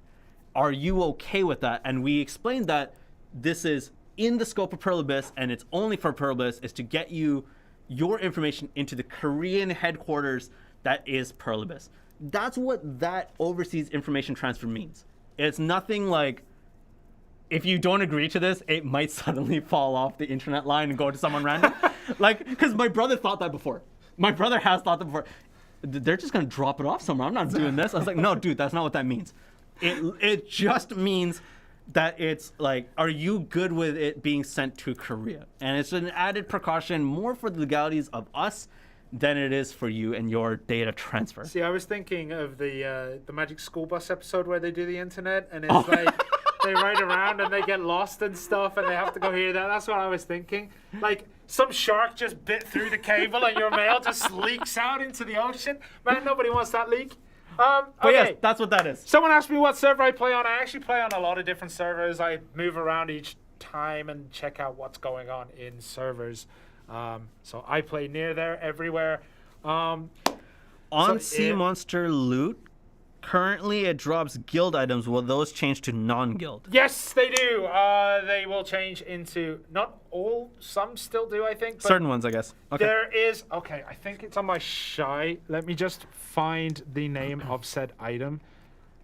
Any clue? So you will be able to get like the Young Heriku's Spike, which will be dropped for you. And also the Sea Monsters Nidan, which will be sent to you as well. They pick up for yourself, I believe, because I have them and I killed exactly one monster yesterday. Any clue or hint as to when Nargil will be exchangeable on console? I imagine eventually, but yes. For Tuvala, that's seasonal gear, so yeah. Whenever seasons will be in, we don't know. And even then, we're not sure if it'll come in. Does Trent have? I really have a brother? Yes, he exists. He doesn't have hair like mine though. He used to. Can we get a quick summary? And then he grew up. He did grow up. Can I get a quick summary on everything so far? Okay, so. Great Expedition is in. So the life skills regarding bartering, sailing, and all that kind of stuff, that is in. Well, I mean, sailing was already in. But like more sailing. Yeah. Sicaria is in, including the Abyssal Zone. The Protei Cave. Protei exists. That's in. Yeah. Yep. Am I missing something? Balance changes. All the balance changes are in. Paddocks revamp has happened. The My Horse Stable feature. Renaming workers. Quick summary. If we scrap all that, the most important one here is that workers will now stop working when you press the cancel button. Immediately. No more waiting for the work to get done. Also, something small about like life skill nodes coming back, like all the trees and stuff coming back, but nobody cares about that. Go to Reddit. I threw up a summary. Awesome, dude. Thanks. The update will not be tonight. So for those of you just joining in or you fell off your chair because of the balance changes and knocked yourself unconscious and you forgot everything for the first hour of this stream, what was I talking about? I saw the Sinister Omen rework stuff. I know what you're talking about. The update will be tomorrow. There is a 1-day delay because we had issues on Monday. And you can rename the workers. Yes, indeed. There's okay. The Imperial caps are not they are obnoxious, but saying they're outdated, there's a whole thing about like the risk reward factor of a lot of things. So when you go grinding in a grind spot, there is a risk reward factor. When you barter, there is always the chance that some shy on a ship will come and blow you out the water. When it comes to Imperial cook-ins, there is no real risk or reward, and it's basically just printing silver. Yep. So while I agree that the caps are a little on the restrictive side, and caps are what they are, putting too much money into the game does cause inflation. We've talked about this in the past, and I'll kind of briefly explain it again. In terms of affordances, too many affordances can really mess things up. And regardless of if we've done something like this in the past or not, that's something we're trying to avoid. There is a really good question on YouTube. Can I ask something? Players ask and ask and ask for classes to be added. They point at you guys, but it looks like HQ ignores the data you collect, or do they just kind of do their own thing? What is the case with that? So essentially with that, and I don't take this as we are HQ, by the way. We are HQ. We are part of HQ. We are not HQ. We are part of it. No, yeah, we're part of it. So when it comes to things like that, let's say with like Voice of Adventurers or Discord feedback or people on streams or Reddit or in-game, what we try to do is take all those in. We kind of push it in all together and try to like have all these different avenues of where people are kind of going in terms of their feedback. And then we kind of send it off. It's more of a mix between, hey, this is what we want to do versus these are what players want. And you try to merge it as much as you can. This updated roadmap that we have, as Jesong Nim, our lead game designer, has said, is due to a lot of feedback coming from players. And it's a mix of what we also want to do. And it changed. A lot of our original ideas had changed. And I think that's a good thing. I think if we go solely based off of like, yo, 15 people said that they want this otter class that shoots a cannon, and then we do it, it's too haphazard, I think. I like the precautions we have. I know it's frustrating for a lot of players to see their ideas be implemented in some way over such a long period of time. But I'd rather go with that. But there is also the fact that like it's your idea, and like as much as we think it's cool, it is still an idea. Even it's a discussion that has to happen. Yeah, and what idea you have, and then someone on the dev team might have another idea of something that they think is really good, and they know a couple of people who would really like that. It's relatively the same thing. Every opinion has the same balance. Yeah. But when you have, let's say, a bajillion people who all have their idea, even if they're small clumps, there's still someone else with a conflicting idea. So someone might be like, why don't we have a guy who shoots magic out of his fingertips? And you're like, well, that sounds really cool. And then someone's like, well, why don't we have a guy who shoots magic out of his toes? And you're like, well, that's a little bit weird. And then someone's like, why doesn't he shoot lasers out of his mouth? And then you're like, that one's actually really cool. Demon King Piccolo, let's go. Let's go. So that's basically, there's a lot of opinions. And even if someone creates this great class and this great class idea, it still has to go through a process. It still has to go through people talking about it, discussing it, how viable it would be. Like, and the original person who asked the question, it makes sense. Thank you. No, it was a great question. Honestly, it's a really, really good question. But as people say, like, when are we getting Dwarf? When are we going to get a Rudin? When are we going to get a Faddis? When are we going to get a Male? Again, there is a long list of possible classes that could make their way to the game eventually. We just don't know. There was an item called Secret Song in the video. Is Krogdalo's horse gear also scheduled in this update? It's not in this update, but you can gather the materials. Yes. Do you think you can make a Vault of Memories where we can go back and watch the whole story so far on BDO? I like this idea, the whole story and doing the lore stuff. I've talked to Jesong Nim about this kind of stuff. And what I can say is, in the grand scheme of things, it's a little bit more difficult for us to pull off. As much as I want. New RBF updates coming or being discussed. I mean, everything's always being discussed. Any new Zerk buffs, bro? From YoFam Steve. YoFam Steve. Steve, dude, I watch your stream a lot. There's quite a few of the Zerk buffs coming in. Devastation's getting a bump. But what you'll be more interested in is the Dark Knights are getting a whole bunch of buffs as well. I highly recommend checking that out, Steve. You can't talk to YoFam Steve that way. Oh, sorry. Mystic is also getting buffs. Check it out, Steve. I got you. No, there's quite a few of the Zerk stuff coming. Yeah, it's a lot. I believe the SCA patch notes should already be out because they're getting their update relatively soon. Those balance changes will be also applied and reflected on your PC stuff. Does the Valencia quest line not count for Rulipy? No, it does. Any quest that is a quest counts for Rulipy. Except the ones in the event. The exchange. No, not all of them. Right? What? No, not all quests count towards it. Events don't quest. The event quest that is coming out for this one. So when you do the exchange for the coins and get whatever, it comes up as a quest. That doesn't count towards the Rulipy log. That's in the event notice. So yes. Narration like in mobile. Oh, you mean like voiceovers? Dude, just getting voiceovers for small trailers like the Nova one is it's difficult, but it's a headache.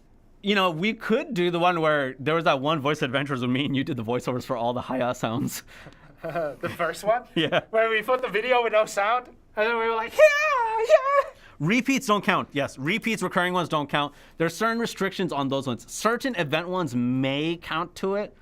No, they don't. No. Like, so, for example, the double sailing buff, the double sailing EXP thing, those quests count because they're already part of the game, right?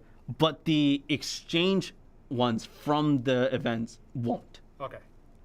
Just copy pasta from mobile. They have a different story. They do. Someone says they keep asking. I'm not entirely sure what's going on now. Why is there a level requirement to use cannons? Because if you have no levels and then you pick up a cannon, you go out, find a cannon, fire it with no previous training, see what happens. You lose an arm. Okay, will we be getting kill notifications anytime soon? So I believe you touched on this very early on. No. Yeah. We don't know. It's not this update for sure. When it comes, it comes. The updated kill notification. It'll be a Tech is Here update. Would you bring up having character family names included when killing mounts in the journal? Character. Oh, I see what you mean. Okay. I'll bring that one up. I'll write that one down. When are they going to make the console UI fully customizable? I'm tired of the UI taking up the whole screen. Really annoying. You can customize certain things, I know, but I think you're asking like for full control. Not sure. So far, the changes that we've had up to this day have helped us in that direction. But I'm not sure when the full control will happen. Yep. Items that track player kills. Suggested. But when we say suggested, it doesn't mean it's going to make it in. Also, sorry, I'm just going to talk to the future viewers who are going to watch this on VOD. If you are watching this on VOD... and you're still here at this point in time in the stream. Thank you. We're not... So one of the reasons we don't generally do balance updates, as you mentioned earlier, is because things are subject to change and all this kind of stuff. And even in this case, may change. Or some things may get added or removed. But this balance update is massive for everybody. And even if, like... I saw some people, because like the classes that I play, some people are like, oh, there's not enough changes for these classes. But the sheer fact that other classes have had these changes really does benefit me or work with me. And I kind of like that. So I would double check on that. Why am I still here? I'm not sure, man, but I appreciate the fact that you're still here. I'm going to say one of the things about balance is like a lot of people look at it purely on a class by class basis. Like this is the class, this got this change. And they ignore a lot of the other things. So I saw it like very early on when the Witch Wiz changes come in. People were like, oh, it's not going to be enough, blah, blah, blah. But they failed to look at everything else. It was like, yeah, they're within the vacuum. Yeah, they're getting toned down a little bit, but these are getting turned up. I think there were people who were like that, but I do believe that there were a lot of people who looked at it as a whole, of saying like, yo, look at this though. And with my increases and my changes, this does something completely different, which is really great. I put on the VOD for background noise. Thank you for bumping our views, my friend. All about one. Also, okay, it's not changing here either, is it? Oh, no, it is. It changes here. Okay. What? The PS4 to PlayStation thing that's down on this side here. Like, yeah. It changes. It didn't in the countdown timer because I messed up the scenes. A yearly tournament would be kind of fun to have, a special title and all this kind of stuff. I absolutely agree. It's something legitimately been trying to get off the ground for a long time. I've been listening the whole time. Glad I put my phone on the charger. Thanks for it. I was like, I'm so sorry. I'm so sorry that the patch notes took so long, but we Had to do it. It's one of those things that super like important. next time we do a balance update, and we're like, okay, guys, we're not gonna read it because it'll take too long. Y'all better understand that we mean it, like, because this was the long one and we had to go through it. Smaller ones, sure, but I mean, yeah. But I be. think the context of all this update is really important. So we had to talk about it, even if it bored a lot of you, and I know it did. But it was something that we had to do. Nephilim, why can't we sort items in storage individually? Probably an oversight. Something that, like, probably lower down on the old things, but I'll write it down. I forgot I had my notepad with me, which is always on my desk. 2 questions, or 3 questions I'll go with, and these are all from YouTube at this moment. So, real question, do you guys personally believe that these balances will save the siege scene, all witches all day? I believe that with the new changes, how do I say this? I don't know if it's going to like completely revamp right away. I don't think it's a quick fix. That's what I mean. I don't think it's an insta fix. I think with all the changes that happen, people are going to reorganize how they play, especially with the 3 new skills that come in. And especially with the buffs that other classes got, some of the removal of super armors on some of the more powerful classes in Siege, that will change how people play. And I'm interested to see where that goes. I can't say it's going to be an insta fix, but I think it'll change certain things. And one of the things I would like to say as well is it would be nice if players stopped playing the hero. From when we watch, like, I've been watching a few, like, Siege, Node War scenes, and, like, a few streamers who do it. And, like, you hear the, like, when they have the Discord on, and I'm not saying who this is because I don't know if any of you watch this guy, but you hear the guild, like, the shout caller. Yeah. The shot caller say, like, okay, guys, group up here, let's go. And then you see one guy who is the streamer just be like, nah, I can take these 10 people on my own. Yep. And I'll jump in and you're like, dude, it's a team sport. Don't. And then you die and you're like, oh, man, no one was supporting me. It's like. Can you copy those? That's a disconnect. And then I'll right get there. to those in a sec. But yeah, even with the tier 1 caps on nodes, that wasn't an insta fix on how people were starting to participate and whatnot. Yeah. But it's been ramping up, and I'm really happy to see that. It takes a while for that. The other one, can you ask the console community to make in-depth combo videos like PC players do with trigger inputs and they don't show controller inputs? I believe we're starting to get there, but a lot of the combos that people have, I honestly do mean this. If you don't have a Discord account, don't just join our like official Discord. Join the class Discords, the personalized class Discords, because they have a lot of conversation that happens, and that's really good. So, and they may not be sharing that YouTube video everywhere, but definitely go check them out. And the other thing that I wanted to get to, there was another question. I knew this was happening, the whole hero talk. Yeah. People are like, yo, he's talking about X, Y, Z. And if you feel personally attacked by said comment, I probably wasn't talking about you because I wasn't even talking about a console streamer. But yeah, there's people who play certain ways, and but it depends. If that's how they play, that's how they play. But remember, it is a team aspect, same as Red Battlefield, but especially Node Wars and Siege Wars, you're playing for the guild. If you go off on your own and do your own thing, and then you die, and you start blaming your shot caller for not doing exactly what you were going to do. He's not talking about anyone specific. I'm actually not. He's talking about Dave, so it's fine. Dave sucks. Okay. Can't even store my worries there. Fixed party invite between consoles. There's an issue between consoles when doing party invite? It might be the servers that they're on. I'm not entirely sure. It's either the servers they're on or they have party turned off. That was the one. Tamer. So, okay. The Tamer dub fix is like, what's going on? I imagine it's an easy fix. When we started working on it, from my understanding, we thought it was going to be an easy fix.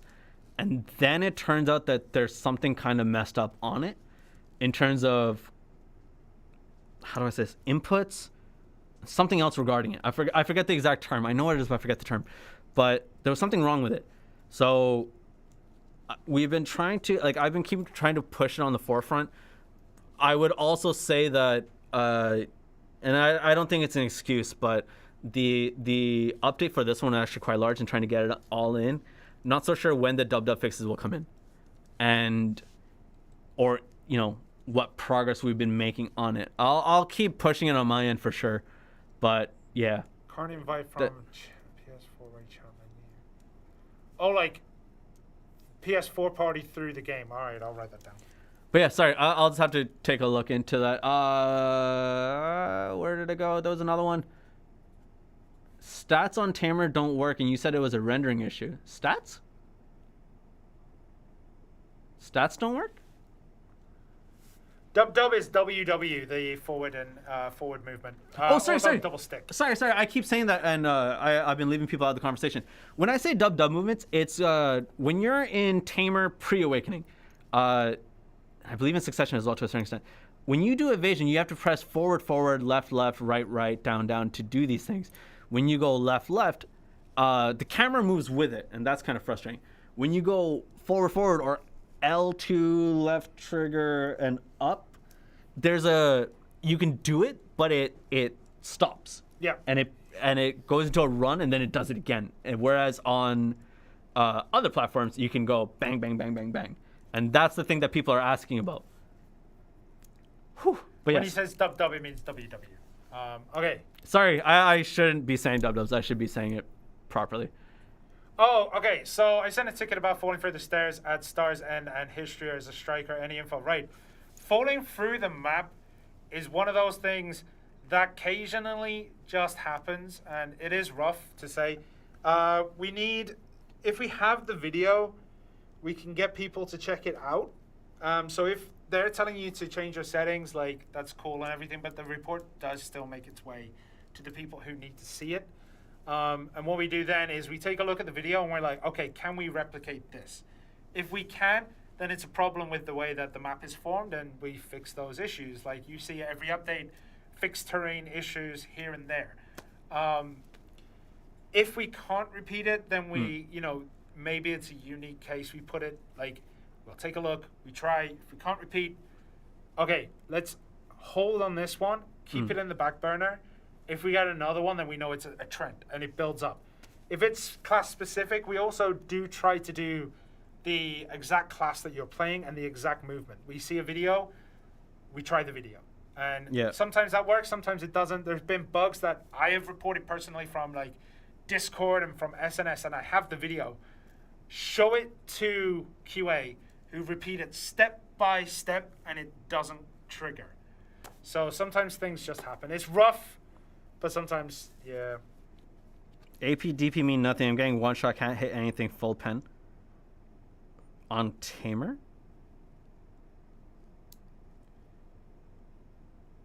In 1v1s, you're getting rocked up? I don't know how to answer that question for you. Did Mystic Buffs make it in? Yes. Is Vela in this update? No. BDO4 in Portuguese. No idea what's happening with that, unfortunately. iPad is dying. Chris Joyce, thank you, dude, for joining us. Oh. Everything else now will just be QA. Sorry, I did miss this. So with Sakura, does that mean we can get our 600 HP book now? Do we have the book? Eventually. The possibility is in. We told you it was a rendering issue. Multiple tickets about it. For falling through the map? All right, I'll take a look. I'm getting confused of where we are now. Like, people are talking No. So, crossways. Okay, so always one is sent multiple maps in PvE in Node War. There was a rendering issue with... Yeah, leg drop is... I know leg drop has been doing it. We've also sent that to the QA team, so we'll take another... I'll follow up on it, is what I'm trying to say. We'll follow up on it, and we'll take a look. My stats are not applying. And it doesn't show up. Yeah, dude, sorry. Like, I would say send another tick. I'm really sorry you'd have to. I'm not aware of that issue specifically. Next gen update stuff, I agree. In that, it'd be nice to have one. That hopefully, when we get more information, it comes out and not from myself and Shirna, because we started wrapping the update today. So, was about to curse right there. But We kind of went overboard with the patch notes, so I think maybe that should be done in a more official way. Playing Tamer. Free roam camera. For contact, the free roam camera for the roleplay stuff. I don't know how it would work on us, but we will bring it up. Update is tomorrow. Yes. Playing Tamer's a problem. Tamer's awesome. I've actually been enjoying Tamer. I understand why Tamers are upset, but Puppet. If something says it's unavailable or you cannot perform this action and stuff like that, usually it's because you're probably knocked down, but your version has got you up a little bit quicker. Client side is a little bit quicker than the server side, so it still assumes that you're down. I believe that's the issue. Remove the bow from Musa type, so Musa May. It's basically useless and makes the shit. The bow is good. The bow works for me when I play May, but it's because of the way that I set up my stuff. Sage is getting stuck. I think I know. I'd have to double check it. All right, real talk. I've been out of the loop of everything for the last week. Both you and I. Week and a half. Yeah. Like, getting through all those patch notes. There are three. The worst thing is, the patch notes, it's only the surface. There's 3 GM notes that were written by me, by us. Yeah. So there's a lot of things that we've had to do. So we have kind of been a lot out of the loop lately. In terms of, like, let's say, we'll give a behind the scenes thing here. Like, for the whole console team as a whole, one of the things that we had to do is when we get patch notes, it's immediate, working on it, making sure it's palpable, making sure it's in, and there's a lot of different teams to work with. So we've kind of been out of the loop as a whole team, actually, just trying to get this to work, especially because we lost the day on Monday Korean time. That was really tough. We didn't lose it. We were working from home. No, but the same thing. But we lose a day in terms of, like, certain access that we have. Yeah. Like, as a QA team and sound and everybody. So. And I'll say this. So one of the reasons why for console, especially, like, losing one day in a week, like everyone having to work from home, is because testing and doing the QA tests for console requires us to have the console. We cannot get these to work on home networks. They have to be set up on a specific network for us to do the QA tests on dev builds and things like that. So we lose a day, whereas, in other places they could just, load on a PC maybe and do some things that way. It doesn't work that way for console. So losing that one day QA did hurt a lot, which is why we're pushing our maintenance till tomorrow. Especially with the scope of the update. The day that Trent curses is the day the world burns. I curse Can DK get the passive 20 magic AP? You know they can. The Tamer archers need... Huh? Doesn't even know Tamer archer needs real buffs? In what way? Arch stuff? No. Tamer needs buffs. Yeah. I'm not saying it's okay. Yeah. Tamer and archer. Like, I know what I have... Did I curse on stream? You have. Have I really? Yeah. Yeah, you have. Like hard curses? Or? No, not. It depends on how you define curses, but you've been there. We've both done it. What do you mean, shame on you, Kashua? How dare you? I think someone calling me Robin is amazing. Shirna, do you know Candace? What? Candace what? Do you know Candace, like, from home? I don't know what that... There's quite a few people named Candace, but I don't know any. It's not a very popular British name, actually, Candace. He fell for it. Do you know Candace? He fell for it. Oh, no, Shirna. Oh, rough. What have you done? I don't know. What have you done? Oh. No. Oh, no. It's a whole D's nuts again situation. Oh. Oh. That's a clip going on YouTube. CM brutally murdered by his community. Oh. Good stuff.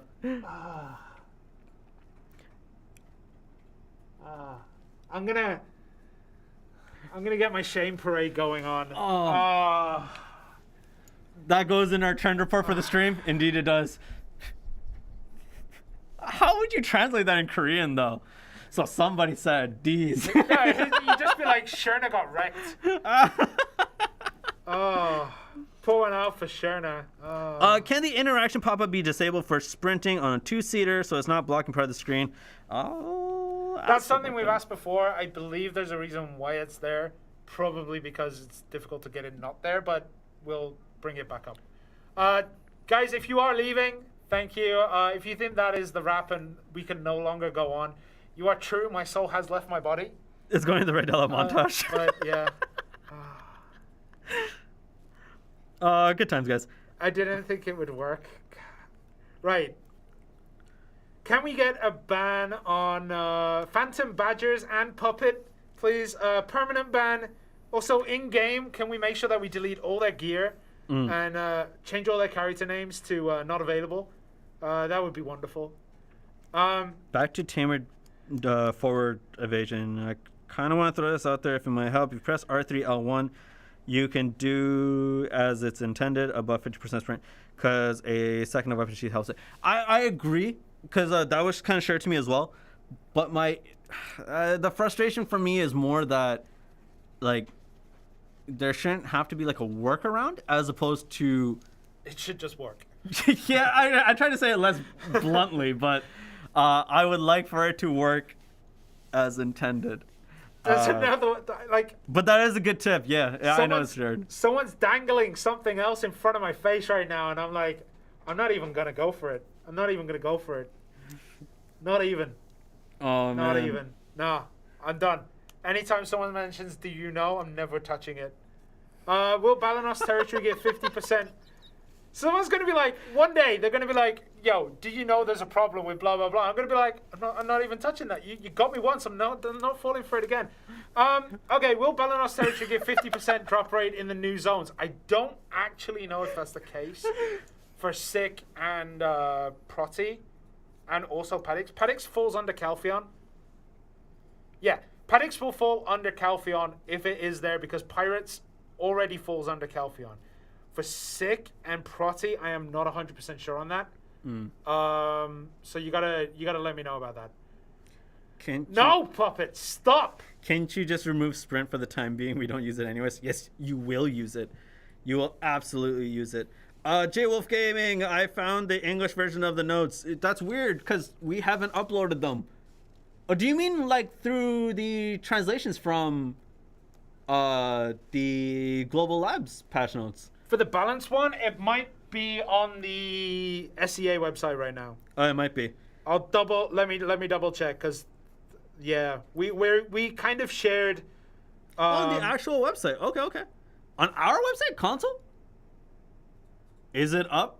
Uh-oh. Kashima! No, it's not ours. Okay. All right, cool. Please add trade to the game. I imagine you mean bartering. No, they're talking about player trade. Ah, player trades. No. I imagine you mean bartering. Bartering is in. The gaps between, with the evasions, the gaps are kind of rough, especially on Tamer. Let them know that BDO is crashing on insert whatever. Yes, indeed. I do know about it. Like, the crashes do happen. Trent is wearing knuckle busters. I just have a lot of rings. What guilds do you think are best non-siege top 5? Sorry? What like non-siege guilds, who do you think is best? Me, myself, and I.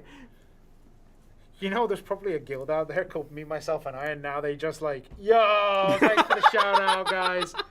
I actually don't know. Guilds that don't do siege? Well, how would you define best then? That's what I mean. So I think it'd be hard to kind of define. I mean, if we talk about life skills, there is obviously one guild. Me. No, the East India Trade Company. We don't know that. No, they're at top of everything, man. That's true. You sneeze, and someone in that guild will be top of bartering with like Guru 35 or like Master something. They'll be way up there. They'll be so high you can't even see them, and you'll have sneezed. Their bartering life skills will go up so quick. That was a good catch. Yeah. It'll go up so quick. It's just like when it comes to life skilling, they are top of the ranks. I will say in terms of like good guilds, because like both you and I have been a part of a few by now. As long as people are talking kind of on the same wavelength, I wouldn't say if they're chilled out, because some guilds need to be hyped up. As long as everyone's on the same wavelength, you're just gonna have a good time. Like, so if you all want to do your individual things and y'all are good with that, that's a guild for you. If you guys want to all do... Wait, what? Menacing just stand there menacingly? If there was a guild that just did that, like, they don't even, like, move. They just position everyone in, like, a random, like, dispersion, and they don't even move. Oh, that would be cool. Please make a suggestion to... Oh, okay, so the next generation stuff. Next gen stuff, no news on it. When it comes out, I think there'd be an official like press release or some sort of about that. But yeah, oh my god, am I missing more questions? What have I missed now? I don't think there's much else to do here. What have I missed? Oh, recruiting systems. Oh, that was what I was going to talk about. Right. Something we could possibly bring up.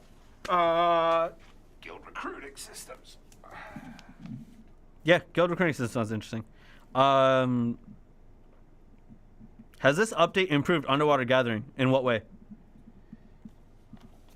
It has added nodes, so there'll be more of it. The life skill nodes have returned to their former glory.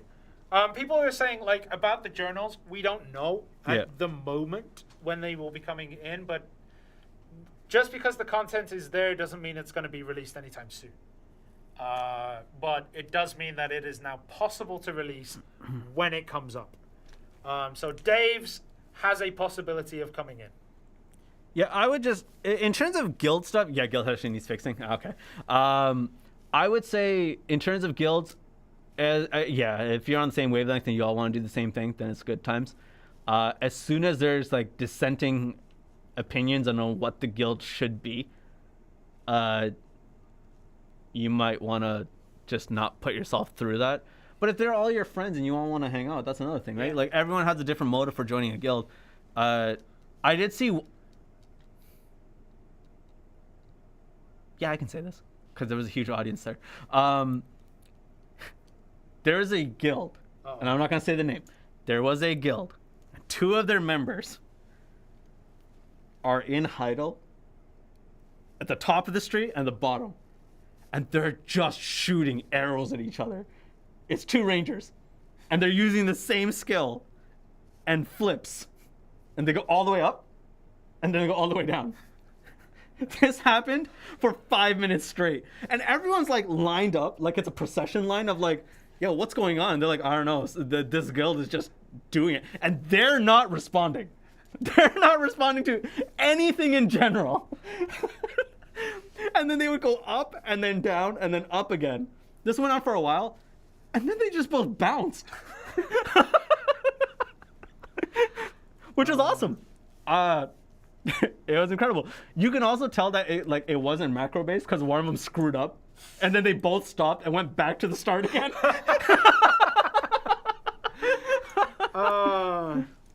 Shirna wants to call in and go get drunk.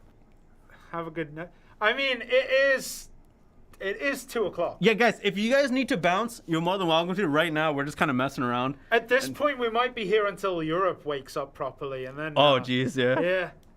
Yeah. But yeah. I think at this point we might need to. Yeah, I think we have to call it. Riggs, I'm sorry. There is an inaccessible cave underwater that looks like a sunken volcano. Will that be open? It depends where it is. Yeah. That might be Aquila's Eye. That might be. Yeah, Europe is awake in certain areas. My brother will. Oh no, my brother would have gone to work. He would have. Actually, would he? What time is it? He might have been woken up by his kid. At 6 in the morning, yeah, I'd be awake. I think we do have to call it because I've missed my entire hockey game. And the hockey game, you just want to see the team lose as well, right? Oh, no. I watched that in its entirety. Edmonton losing, favorite. I love the NHL so much. But I need to see Montreal lose. Look, Kashima has told us we got to keep going. Oh, all right. Well, like my NHL team is they're the Montreal Canadiens. They're in the playoffs somehow. They are going to lose. But if they win, I still have my reservations. I love my team, but it's been 20 years of disappointment. So, so guys, remember the maintenance will be tomorrow. We will release the coupon code of this stream after the maintenance because certain items within it are included in this update, and we need this update to go out before we can give out those items. But if you put in the coupon code before that, you will get an empty mail and you will be unable to redeem one more. So make sure that you tune in. We'll put it up probably on the same post that says the servers are now open. So be ready for that. That'll give you your coupon items. It'll be shared everywhere. It's usually shared. This update is an absolute monster. Go enjoy it. There's a lot of stuff ready to go. And I guess that's going to be it from us because I'm hungry. It's time. Someone said it's time for a pint, and I 100% agree. But unfortunately, that's going to have to wait a bit. But guys, thank you all for tuning in. Thank you for putting up with us reading through the balance updates. And thank you for staying during the terrible gameplay section. And hopefully everything goes well with the update and everything's good. And then you won't have to see us again for another 2 weeks. See you guys. Later, guys.